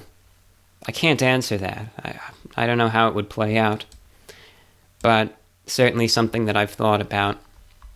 And I've thought, maybe, I don't know. If all of a sudden, let's say those areas of Oregon, let's say if they became part of Idaho, I wouldn't be upset in the least. I would think, that's going to be interesting to see, and I would just assume that a lot of the folks there would be happier that way. I think Portland would be happier. They'd say, I'm glad these people are out of my state. And the rest of Oregon would say, I'm glad to be out of that state. I don't know. That doesn't seem like the worst thing in the world to me. It's not like they'd be seceding the country. The government would get their tax dollars still. They'd just be part of a different state. But again, that would never happen. There was, last year, I remember, some talk that I think 3 counties in the Maryland Panhandle, Garrett, Allegheny, and Washington County, because you have to understand about the dynamic in Maryland that, you have, again, the D.C. suburbs and Baltimore, that will make the state always overwhelmingly blue. Actually, in 2020, it went to Biden by a margin of more than 1 million votes. So, I mean, anyone who thinks that Maryland is anything but a solid state, I don't know what to say. Solidly Democratic, that is. But you have these 3 counties on the Maryland Panhandle that are the exact opposite of that. It's like Garrett County, almost 80% Republican, Allegheny is 70%, Washington is 60%. And people there were saying, we're right here near West Virginia. We can relate much more to West Virginia than we can Maryland. Maybe we can become part of West Virginia. The governor of West Virginia was on board with that idea. He said, look, if you guys want to be part of the state, we'll welcome you. But these sorts of decisions, it's not like the counties, I should say, just can get up and leave. I think it needs approval from the legislatures in both states. And that's an unprecedented thing. And obviously the Maryland legislature wouldn't allow that. And then I think one of the counties got cold feet anyway. And it just never happened. And it would never happen with Oregon either. No matter what. Those counties in Oregon, no matter how happy or unhappy people in the cities and the rural areas are, they're just going to have to essentially deal with it and say, look, we're just going to be part of the same state and this is how it's going to be. Same goes for Colorado. Same thing goes for California. Same thing goes for Maryland. Same thing, let's turn the tables. Let's look at Ohio. Right? Same thing goes for the cities there. That they're going to be there in Ohio. They can't become part of, let's say, Pennsylvania or something. It's just not going to happen. That's just the way that it's going to be. But anyway, I don't think I really have a coherent point. I'm just trying to say I've focused, I don't know how many hours, dozens maybe, I don't even know. Maybe more. Might be more. Might be an absurdly long amount of time actively, thinking and then messing around with these maps about the urban-rural divide, the cultural divide, the political divide, the socioeconomic divide, and I'll change the borders, I'll do all that sort of stuff, and I think maybe it would be better that way. But, I don't know. The key problem with that argument lies with the first word that I just said there. Maybe. Not saying it will. Maybe. Right? Maybe it will, maybe it won't. Yeah, it would be, I don't have a problem if it would work out for the best. Hell, change all the borders to the states. Make the states unrecognizable in that case if it's going to solve our problems. I think people then, if it actually did, people wouldn't have a problem with it. Everything got better, their respective states improved, people were happier, certain states would be a paradise for certain folks, you wouldn't have these issues. All right, that's great. Could all be a happy country. Odds are, I don't know, people would probably be even more miserable than they are now. And maybe that would send some people over the edge. I don't know. Guess in the end it's just better to go with what we know, and things are still together at the moment, and guess we're just going to have to assume that they stay that way. And like I said, I think that they will. I think, though, that the polarization, if you'd somehow believe it, it's going to get worse. And I think sort of aggressiveness is going to get worse. But I just don't think that you would see an organized civil war. There might be a day where you'll get some splinter groups and some splinter secessionist movements here and there that'll do stuff, but it's not going to be on any sort of level. You're not going to see hundreds of thousands of people doing this and doing that collectively. It's not going to happen. I think you might have an online civil war, but people will still be taking it out on social media against each other. And in the end, it's just going to be a degeneration of behavior if you would believe such a thing is even possible. I bet I let a lot of people down with that answer, but what can you do? What the heck is this?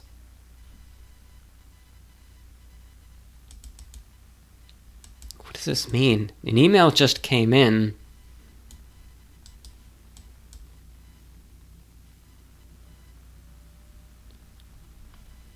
Please help. I am trapped in a... I don't think it's necessarily an English word. What does this mean? What is he talking about here? CHANTEUSE.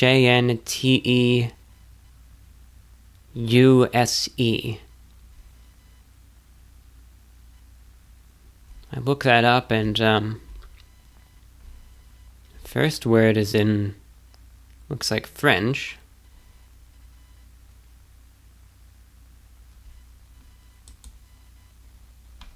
In this, after that word says closet. What does that mean?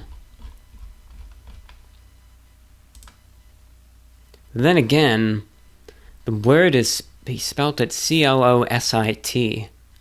So that first word might not actually be French, it might be a gross misspelling. Let's search this guy's email address. Let's see if there's anything else that comes up. No. Let's look up the name.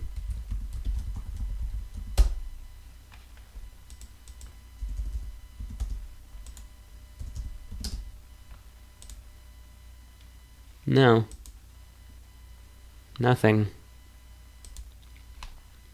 Well, all I could really tell you, if you're trapped somewhere, I'm not the right person to be emailing about this. I think if you have that ability to sit there, because you said it was sent from your iPhone, then you need to be calling 911 if you're trapped somewhere. And that's all that I could really tell you. Call 911. Obviously, if you're in a compromising situation, again, if you're still on the phone, and you can't really talk, still call the number. They could trace the call and do that. But whatever you do, you got to reach out. That's what you got to do. You need to be on the phone with emergency authorities. If it's just in a situation where you went in some closet and let's say the door closed on you and locked on you, again, you need to be on the phone with 911. And you gotta let them know. Might sound stupid, but, I'll see stories about people who, like they were playing hide and seek or something, and they went into an old freezer, closed the door, only to find that they couldn't open it again, and they died in there, right? You can't let that happen. You say, it might be a closet. Yeah, but if you can't get out, that's a problem. You said you're trapped in a closet. Then call 911. Obviously, if it's with malicious intent, then be as discreet as possible, but you gotta say, look, if I have the ability to reach out to help right now, I have to do it. I cannot squander that opportunity. But if it's not in a sinister circumstance, if you're by yourself, you're on your phone, then get on the phone with emergency services. Get the fire department there. They'll bust through that closet and get you out. It doesn't matter. They'll get you out. Believe me, they will. But otherwise, if you're at home and it's not a sinister circumstance and there's other people there, then, start making noise. Start banging on the thing. Yell, let people know. Yeah, they'll let you out eventually, I'm certain. If they don't, then again, revert to emergency services. But, you'll get out. I just don't know what you're emailing me about this for, but, I wish you the best of luck with your closet endeavor, and I hope all is well. Alright, we have a couple questions coming in from Grady in West Virginia. Question 1. My younger brother was doing a college tour, and they came across electrical engineering, and they had a room full of shortwave radios that they would build, fix, and test with. My question is, do you think you would want to work in this field if you were doing YouTube? It's an interesting field, but I just don't think I have, quite honestly, the memory nor the technical know-how to do so successfully. It's cool to ponder, but I just don't think I have what it takes. Question 2. My uncle was telling us for months that he was winning all of this money on DraftKings. Isn't that like a betting site? And he was going to casinos winning big money. He sent us pictures of evidence that he was winning all this money, and he went as far as to say he was buying a $600,000 condo with his nearly $1 million earnings gambling, and that he would let us stay 2 weeks every year. This continued for 3 months until the truth got out, and he thought it was absolutely hilarious. We are all outraged and questioning if we should ever trust him again. He was never really trustable before, but we think this was the last straw. Do you agree? I think essentially, to interject, you answered your own question right there. Based on what you said, you had a bad feeling about him before. This reinforced that bad feeling, then no. He's not trustworthy. Someone who would resort to that means of deceit just to mess with you and get a laugh out of it, that's, I don't agree with that. If I were in your shoes and someone did that with me, no, I wouldn't trust them. That would be that. Now, granted, it would depend, but it sounds like you've had issues before, and that's that. Now, it's like, if let's say that there were other circumstances, but there would have to be very special circumstances. Even if he wasn't all there, you still might not be able to trust him. I'll tell you this, I have my guard up extremely high, and the amount of people that I actually trust, I could practically count on one hand. That's just how I am. I'm very skeptical of people. But I feel like you have every reason to be. I think in this day and age, you gotta have your guard up. So many people out there that are are just plain evil and rotten. And you gotta keep it up just as a means to just protect yourself, really. You know, it's...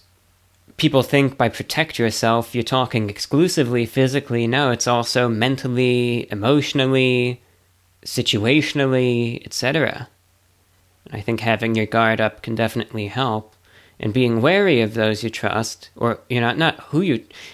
being wary of who to trust, I should say.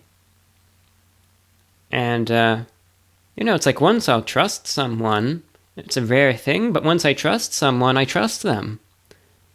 And that's going to be that. But like in your situation, someone did that. For me personally, no, forget it. They'd be done. Especially if they had problems before. But even if they didn't and they did something like that, I would be wondering to myself, why? Is it really just because they were doing that to make me, to get a laugh out of it? Is that as simple as it is? Or is there something more sinister behind that? But either way, regardless, no, I would say forget that guy. Get him out of your life, if possible. At the very least, trust him with absolutely nothing more than trivial water cooler talk. My advice, anyway. Are there any shows that stand out to you as a favorite that you've watched? For instance, one of my favorites of all time is Breaking Bad, and I suggest you check it out. I'm not a big television or just online, show/series viewer. But one series that I saw that I did enjoy was the 2019 HBO series Chernobyl. That's a good one. If you have the opportunity to watch it, I say give it a go, because it's not that long. There's not a ton of episodes, but to me anyway, it certainly made one heck of a pleasant and interesting viewing. Finally, you ask, going on a cruise to Alaska the next coming weeks. I love cruises and I can't get enough of them. Would you ever consider taking a cruise and reviewing and recording your experience on one? By far, our favorite cruise line and best reviewed is Royal Caribbean. So thank you, Grady, over there in West Virginia. I've never been on a cruise. No plans to take one, but I don't have anything against cruises. And I think if someone wants to take a cruise, by all means. They seem like pretty laid-back, leisurely activities. I think some people might enjoy them more than others. One thing, I'll say this, because there's not really much I could say on the matter, again, as I've never taken a cruise. On the east coast of Florida, there's lots of ports that the cruise ships will depart from. And some of those ports I've been, up close to. I've been right there. And wow, you look at the size of some of those cruise ships, man, they are massive. I mean, they're some of the biggest ships you'll ever see. Essentially cruise ships, and then those, what do they call them? Super tankers or mega tankers? No, super tanker. Those, I think, are some of the biggest ships to ever exist. And the cruise ships, though, those things, you would think they're almost like these massive buildings, but on water. They're so tall sometimes. They're on a whole nother level. One of those things that's hard to visualize until you're actually there, and you actually see it. And the same, I would wager, would go for those supertanker ships. Now, that, as a tangent, comes to mind. When you think about the power of the ocean, now think about waves and rogue waves. And I know in the past people have said they don't care about that. I'll tell you this, I don't care. I'm just going to talk about them anyway. you think about waves and rogue waves. And one thing that I think some people lose sight of is if you watch wave videos on YouTube, or you look at pictures, the problem is that you could look at the certain wave videos and you'll see, like, there's some of them that they're just so big, you could look at that and you could say that's a big wave. But when you're out there in the open ocean, it's hard to really grasp the size of some of these waves when you're watching a video, number one, because we know that just there's certain things, we've all been there, you've got your phone out, you're filming something, but when you review the footage later, or the same could go for pictures, you know that it's just not always the same as how it was in person. Be that just the way it captures the perspective, or the detail, or the sound, or, it's just not the same. It could give maybe an impression, but it's just not, it's not like how you witness something when you're there in person. And number one, we've got that. Number two, though, is that it's difficult to get perspective in the ocean. When you're looking at these waves, but there's nothing around really to say, all right, how big is this wave? What is it relative to, right? Where is an object that, let's say, is 6 feet high? And then we can compare that and really determine, wow, that's a big wave, or that's not as big as I thought. Not really. It's usually just waves and other waves to go off of. And a lot of the time, you look at these ships in waves, and alright, usually the camera is taken from the bridge, and you see the ship, and you could even think to yourself, yeah, it's a big ship. But the perspective is always off, because it's just tough to realize the full, just how big it really is. It's like sometimes you'll see these ships. There's one famous picture of a rogue wave, and it was taken on one of those supertanker ships. And it's like, you look at the picture of it, and you see the wave. I mean, the thing is so big, it's sweeping over the deck of the ship. And anyone will look at the picture, and you'll think to yourself, okay, yeah, this is that's definitely a big wave, right? But then when you think, how big is the wave actually? Because, right, again, you look at it and you think, yeah, it's a big wave, definitely. But then when you look at another picture of the very same ship, and you see how massive the ship is, because you see a picture of the ship, and then to the left of the ship, taken, I think during one of the maybe the Gulf War or something, there was a ship from the French Navy that was escorting the supertanker. And you see this Navy ship that looks like a tiny little boat compared to the size of this tanker.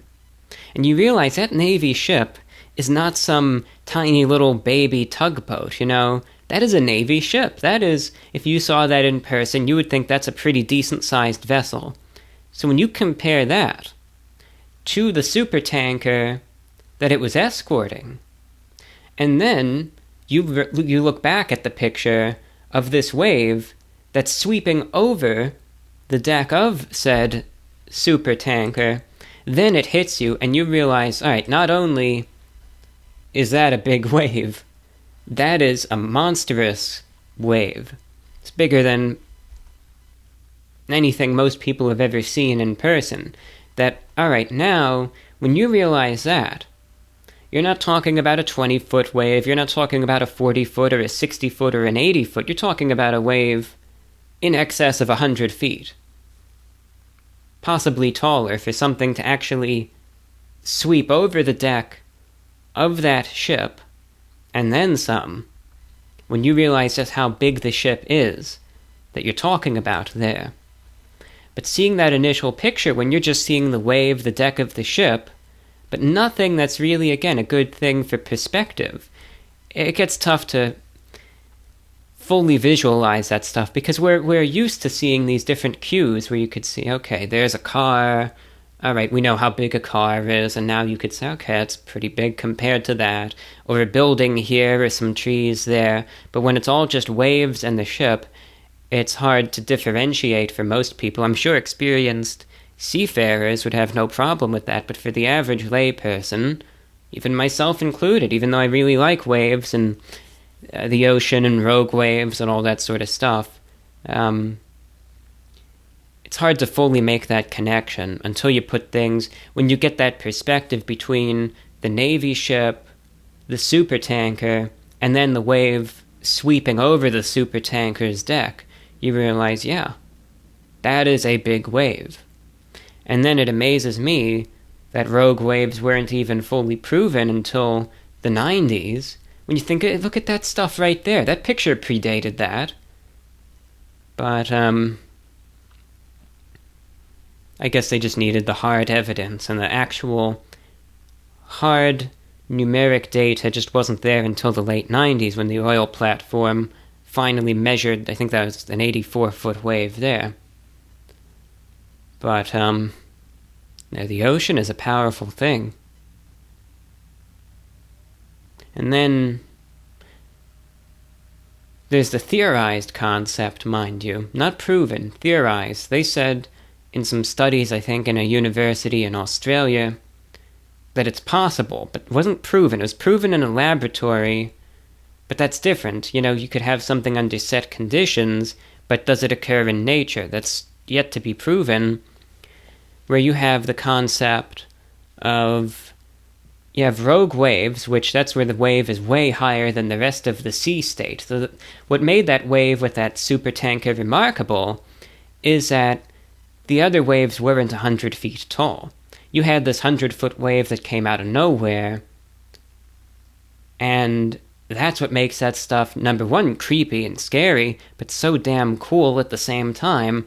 100-foot wave just for no reason, just because it wanted to, essentially, comes out of nowhere. I mean, isn't that something? And we know that with waves, it's divided. You have the peaks and the troughs. And the rogue wave is defined when the peak is far higher than any of the surrounding waves. But what was proven in the laboratory is waves that theoretically could have the trough that is much lower than the rest of the waves. So they would call that a rogue hole. So you'd be going along, and then all of a sudden you'd be like falling into a pit. It would just bottom out on you for no reason. Because the trough is going to be way lower. It's going to be like 3 times lower than the rest. And they proved the existence of rogue holes in a wave pool in a university. But it's never been proven in the ocean. And this is just an uninformed guess, but just the way it strikes me, I would figure that if rogue holes actually existed, that they would be more destructive to sailing vessels than rogue waves would be. But that's just my uninformed conjecture. Maybe they would be, maybe they wouldn't be. I don't know how the specifics of, shipbuilding and the physics and what's meant to withstand this and that, and I don't know. That's just an ill-informed guess. Fun to think about anyway. You're listening to VORW International. We have an email coming in from Mason, who writes, "First time writing in, but I was first introduced to your channel in 2017. Finding out about your interest in the paranormal was like the icing on the cake." That was ending a paragraph that I kind of paraphrased, just saying that he liked the channel. and all of that, and obviously then the paranormal discussion that we had in the last program. Anyway, continuing, my fascination with the supernatural was largely kindled by the media I consumed growing up, reading Goosebumps books, and watching weird TV shows or scary videos on YouTube. Even nearly a decade after their initial releases, I'm still hooked on the mysteries, creatures, and concept series like Gravity Falls and Five Nights at Freddy's introduced to me. You don't strike me as the type who pays attention to modern video games, but I'm really curious, have you ever found yourself interested in mystery, paranormal-based media franchises like that? I look forward to hearing your response. So thanks, Mason, for writing in. Sometimes I forget the names of these things, and I won't necessarily try, but I know growing up I watched, a few of these, like, paranormal types of shows. I always had an interest in the unknown, and my approach to things was always with at least a degree of open-mindedness.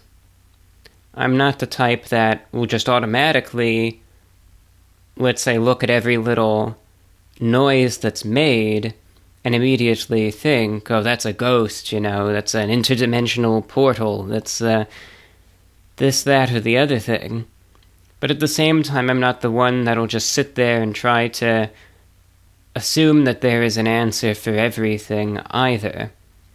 I think that there are just things that, number one, we just don't know, or number two, things that in some cases is they're kept from us, maybe for our own good, I don't know. But it's like, this is totally unrelated, and I'm not even going to cite really very many specific examples, because I don't even want to give the slightest impression that I'd have any clue what I'm talking about beyond the, that's interesting kind of viewpoint. But one thing that kind of interests me on, I guess that's kind of a hobby level, just something that I'll occasionally watch before I go to sleep, for instance, kind of stuff like that, is cosmology. And that's a lot of the study of the universe. But it just amazes me that you actually have people out there that, I don't know, they're so sure of themselves that they actually feel like they have answers for questions upon which we obviously haven't any. And it just kind of baffles me that even as someone who just follows this sort of stuff in my free time, not seriously studying it, but it just strikes me that it's like you want to shake your head and you think, are you actually saying this with this degree of certainty? Do you actually think you know the answer to this? But I don't know, you just get people like that, where I think they legitimately think that we know everything. And I find that ridiculous. Who knows, there might be a day where some of the fundamental principles for things turn out to be incorrect. I don't know. Who's to say? Anyway, what I was getting at was, growing up, I always liked the sorts of series that would focus on the unknown, and I would always be open-minded. It's like, there were things that I would see that I would think, I think this person's, and this is how I am to this day still, I think this person is just jumping the gun here, or I think that they may be a bit biased.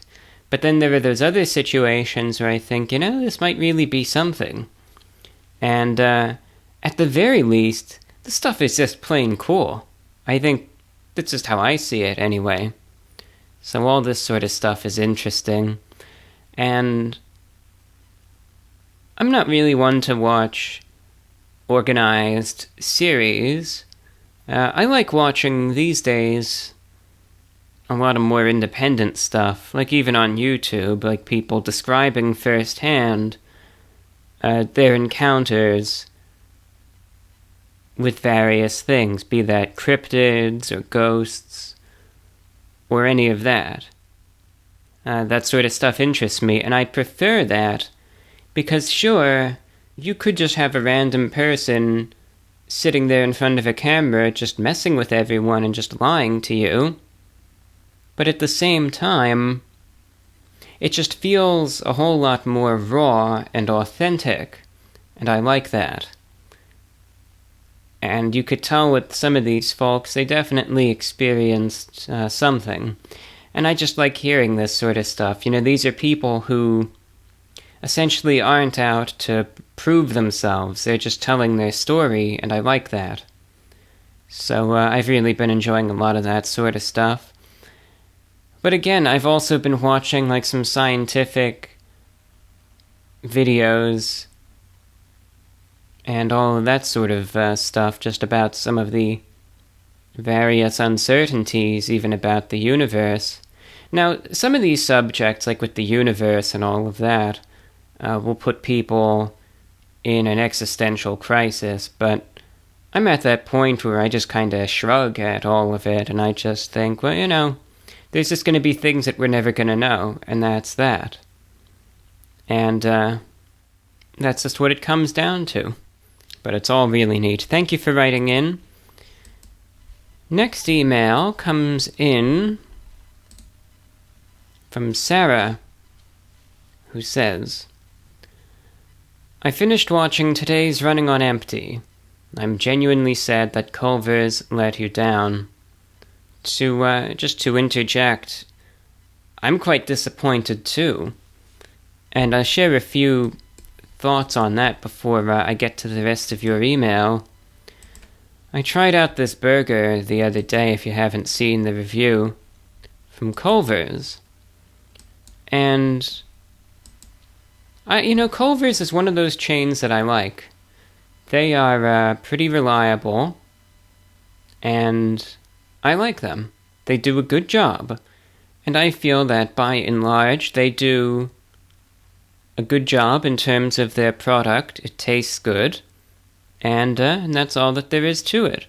Now, the thing that kind of baffles me is the fact that some people seem...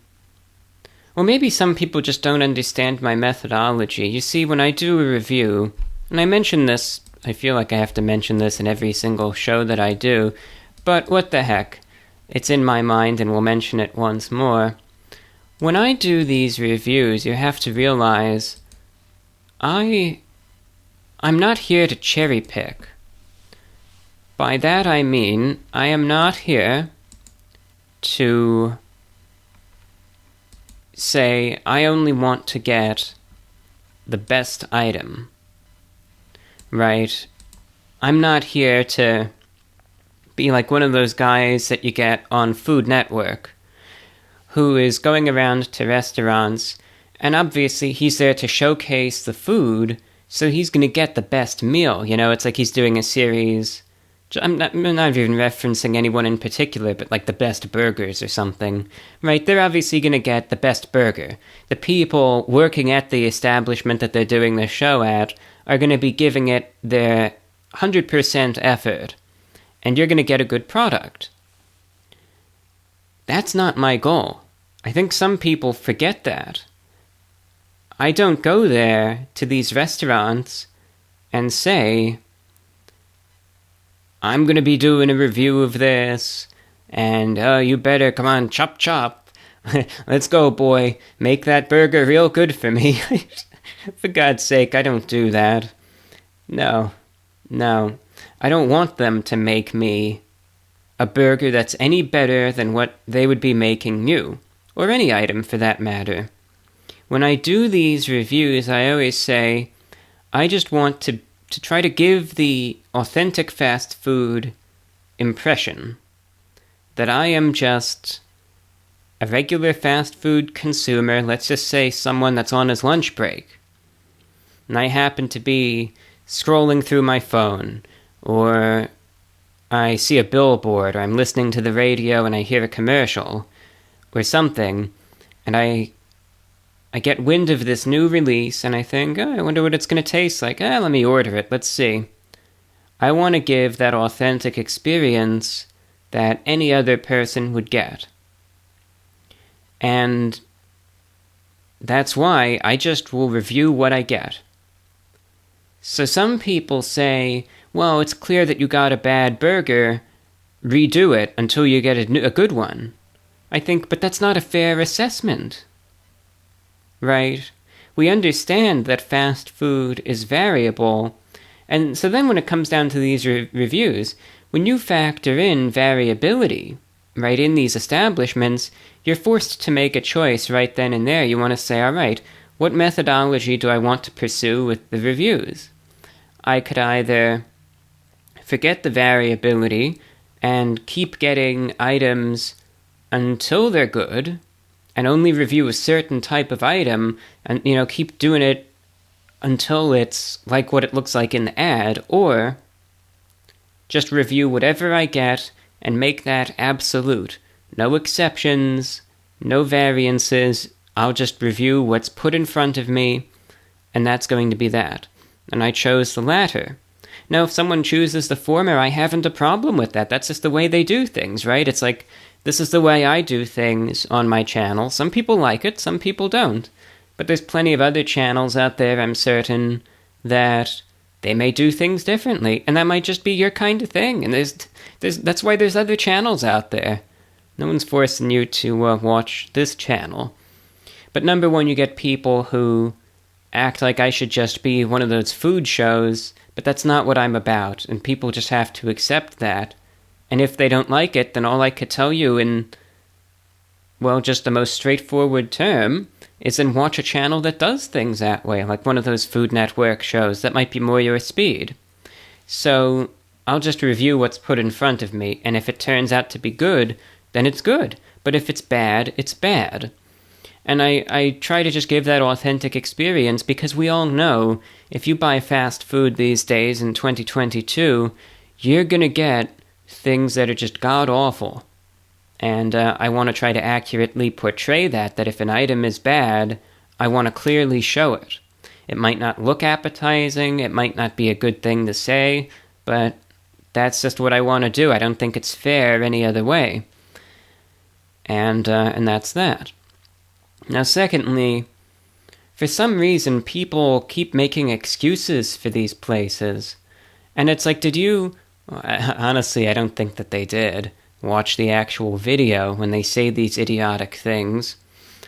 But I think to myself, did you watch the video? Did you even listen to what I had to say in the review? Did you even... I bet you didn't. You even perk your ears up when I said that I like Culver's? That I enjoy them?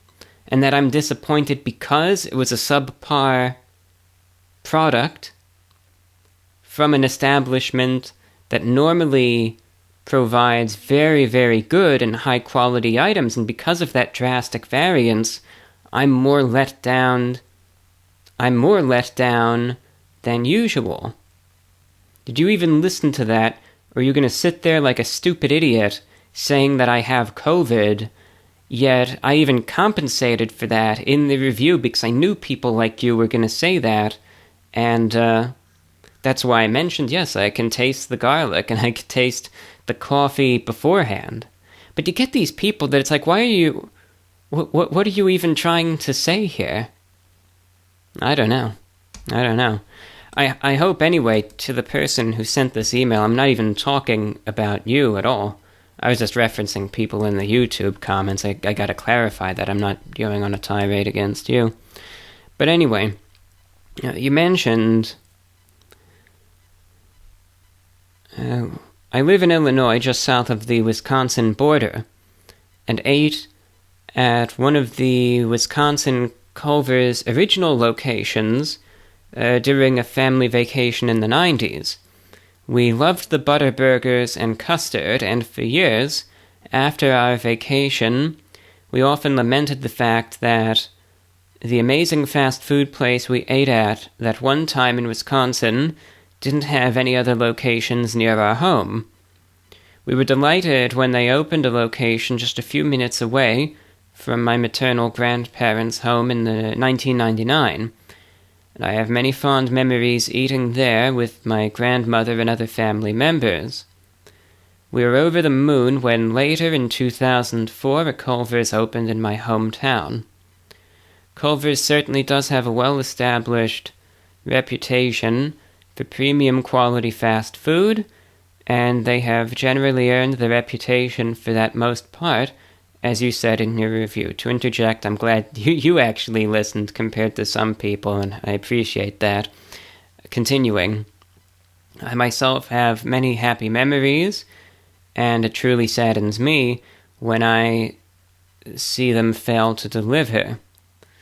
I'm hoping this experience was one-off, fingers crossed. In closing, I thank you for your honest and entertaining reviews. What is your favorite flavor of Culver's custard? Which fast food restaurant do you think makes the best burgers?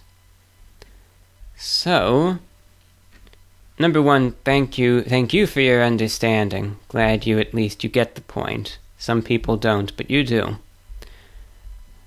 Culver's, and by and large, they have good stuff. It's like the last time I was at Culver's before this review, the burger was great. So this, I just hope, was a severe outlier. And right now it is.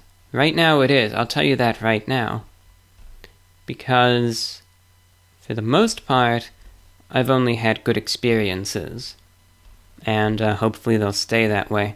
Now, I don't really think most people will care, but in the next show that I do, if I'm at Culver's between this podcast and the next one that I do, and odds are I will be, I'll give a little update in the next program that I do, and I'll let you know if this is indicative, based on my findings, of a larger trend, or if it was just one-off.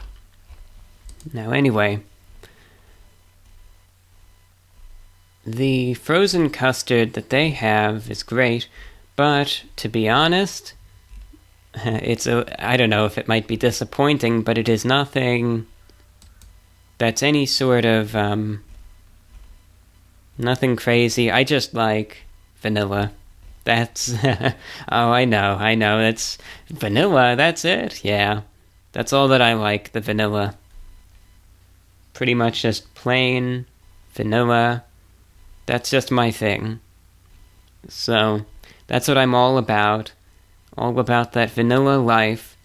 But they've got other good stuff too. But I just like the basics. Why not?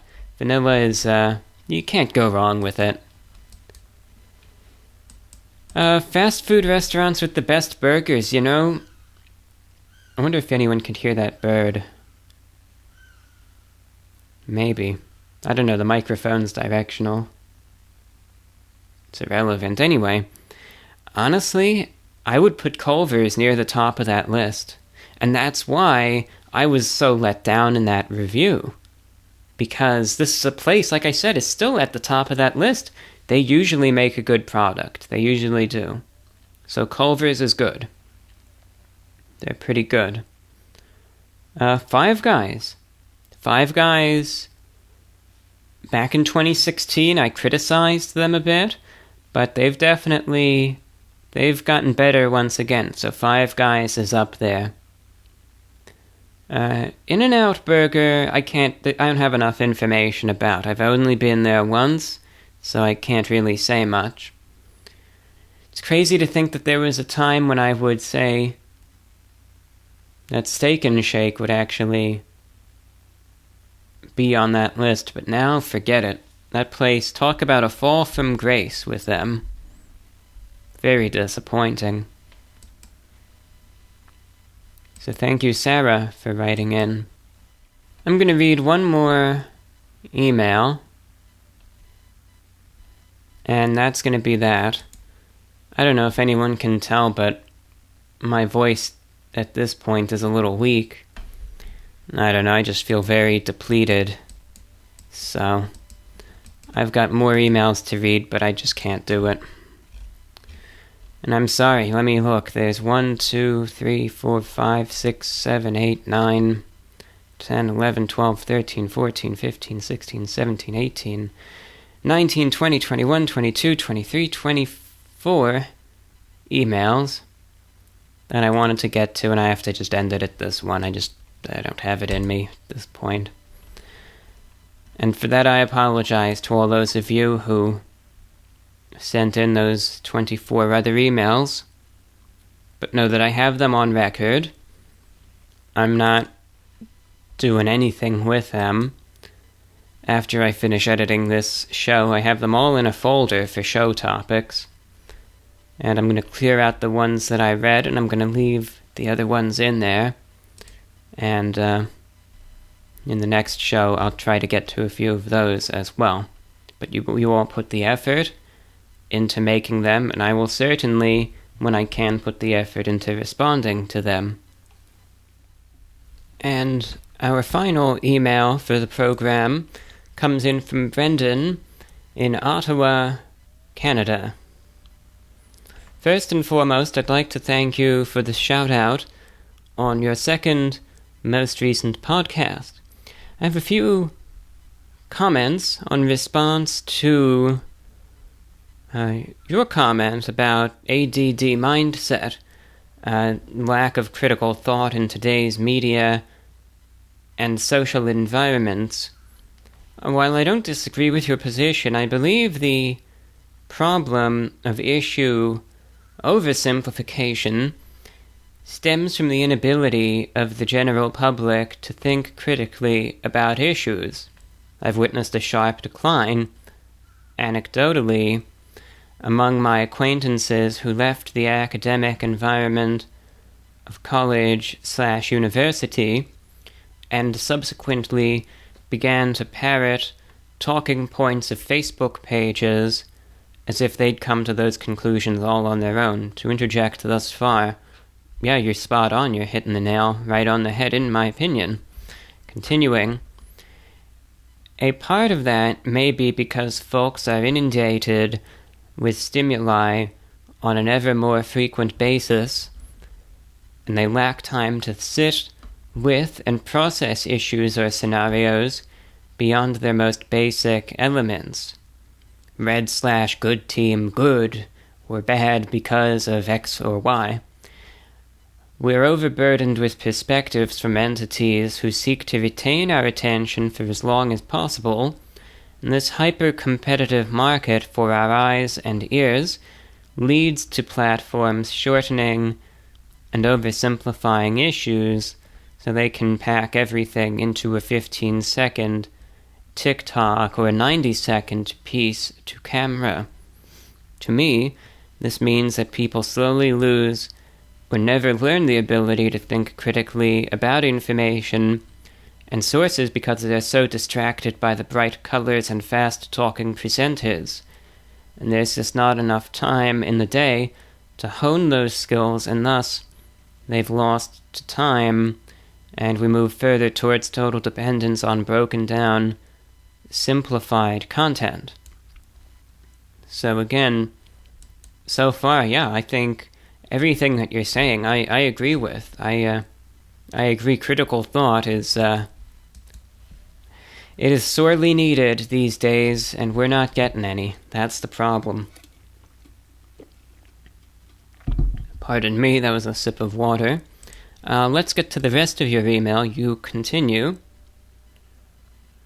I agree that there is a consortium of forces who prefer that we don't think about things, but I'll suggest that it's not necessarily as a result of an ulterior motive beyond profiting from our truncated attention spans.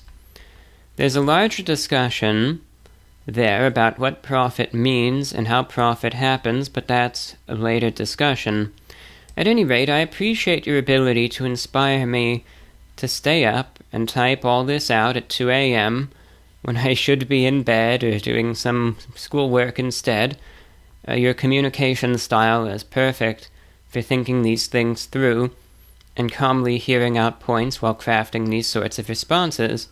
Thank you for the work that you do. Thank you, Brendan, for taking the time to write this out. Brendan in Ottawa, Canada. Yeah, so I see the only divergence there. It's honestly not even the basic point. I know we see it the exact same way. The one thing that I wonder, a few years ago, I would think that it was solely just due to the fact that it would just be, like you said, to profit off of things, profit off of people. But I don't know. I just can't help. Do I have a substantial amount of stuff? This is like a hunch. And I say that. That's just why I preface that. But I just have a gut feeling that absolutely, corporate entities, the media, etc., take advantage of, the lack of critical thinking. But I just think if it's something that's going to be exploited by big businesses and by the media, then why wouldn't it be exploited by the powers that be in this world, right? Why wouldn't it be? And there's no answer. I think, well, of course it would be, right? You have a lot of people that they just want, I think anyway, money and control. And I think that you do have people up there, not that you can do anything about it, that needs to be overwhelmingly clear that this is just the way that it is and you're powerless, I think. But I think you have people out there that if they could have things their way, they would control every aspect of your life, if they could. And it's not about any sort of greater good or any of that, but these people are so narcissistic and they're so delusional that they just want more and more and more. They want more money, they want more power, and they want to be absolute. They want to tell everyone what to do. You have to do, they want to command everything, ideally with an iron fist. But I think people like that would want the population not to critically think, so people don't question things. Now, you could question something and be wrong in the end, but I still think that the process of asking questions, ascertaining answers, is an extremely important one. And I think it's important, too, to think outside the box, and you gotta question things. You gotta say, well, why? Right? Why is it this way, right? Why are they doing this? Whatever it is. But if you have the time to ask those questions. And another thing, I think a very important thing with critical thought that needs to be mentioned is the process of also accepting that sometimes I'll have a hunch, I'll have an idea, I'll have a notion, and I'll be wrong in the end. I'll be wrong in the end, and that's all right. Provided I accept that I got things wrong, I could use that then as a learning opportunity to realize my mistakes and better myself therefrom. It's important to realize that we're not always going to get everything right all the time. And it's all right. I know we can get sometimes unwavering in certain ways. And for some reason, people see this as a negative thing. I don't. It's all right to change your mind. It's okay. As situations change, as situations evolve, as our understanding of things evolves, in my opinion, it's all right to change your mind. It's actually better if you feel more confident now in a certain viewpoint as opposed to a different one. It's okay. Then by all means, go for it. That's the best approach to take, in my opinion. I'm not afraid to admit I've changed my mind on things. It's like, I'll use COVID as an example, right? My viewpoint on the COVID situation is vastly different than how it was in early 2020. And I'm not afraid to admit that, you know? I'm not afraid to admit that my initial understanding was incorrect, where certain factors were way overweighed than others. But as the situation changed, as more information came out, as I observed certain things, my viewpoint shifted, evolved, and that's okay. So, that's just something in that regard. But, like, one thing that has evolved definitely is my opinion. And like I said it right there, it's an opinion about lack of critical thought, but how I think that sometimes certain powers, let's say in government, want people's attention span to be low. I think it just makes sense to me. That's all that I'm saying. I don't have anything to back this up. It just makes sense to me. That wouldn't, if you want to control a population, and if you're in control of, let's say, a lot of the media, or at least you have substantial influence over it, doesn't mean you have to have a censorship officer in every media outlet, but if you have enough pull with them that you could just get them to do whatever you want, right, one way or another, then wouldn't it be for the best that you could have the population distractible, so if one thing doesn't go your way, you just say, oh, look over there, and then people will forget about something else? Or you can manipulate certain things easier because people just aren't going to remember it, or they're not really going to think about anything beyond the headline that they're given. Like, doesn't that make sense? Makes sense to me. And, you know, I was reading, like, the other day about, well, you see this all over the place. You see, I hope people understand that media has bias. You know, every media outlet, for the most part, has biases these days. And that's just the way that it goes. It's like, you could have an outlet that says, we're only going to tell you the facts. Well, that's what they're telling me. Does that mean that that's what they're really doing, or is that just what they're saying that they're doing? And then they're just giving me a one-sided viewpoint that's essentially propagandized, and they're just telling me those are the facts.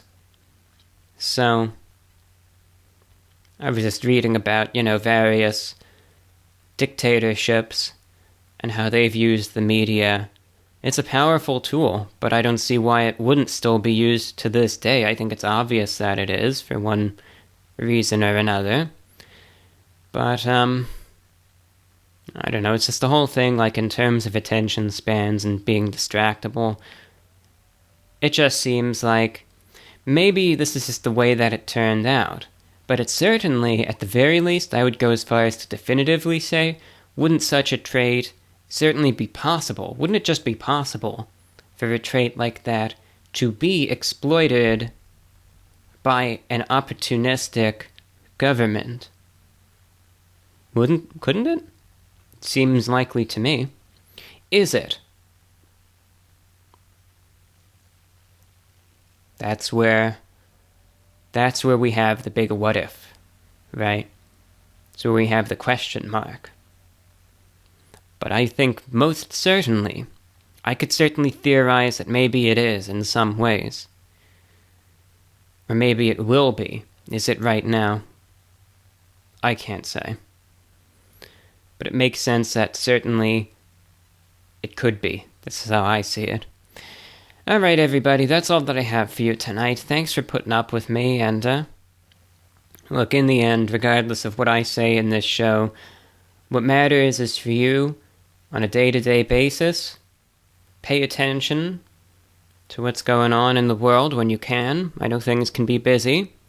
Think critically, and be the best you can be.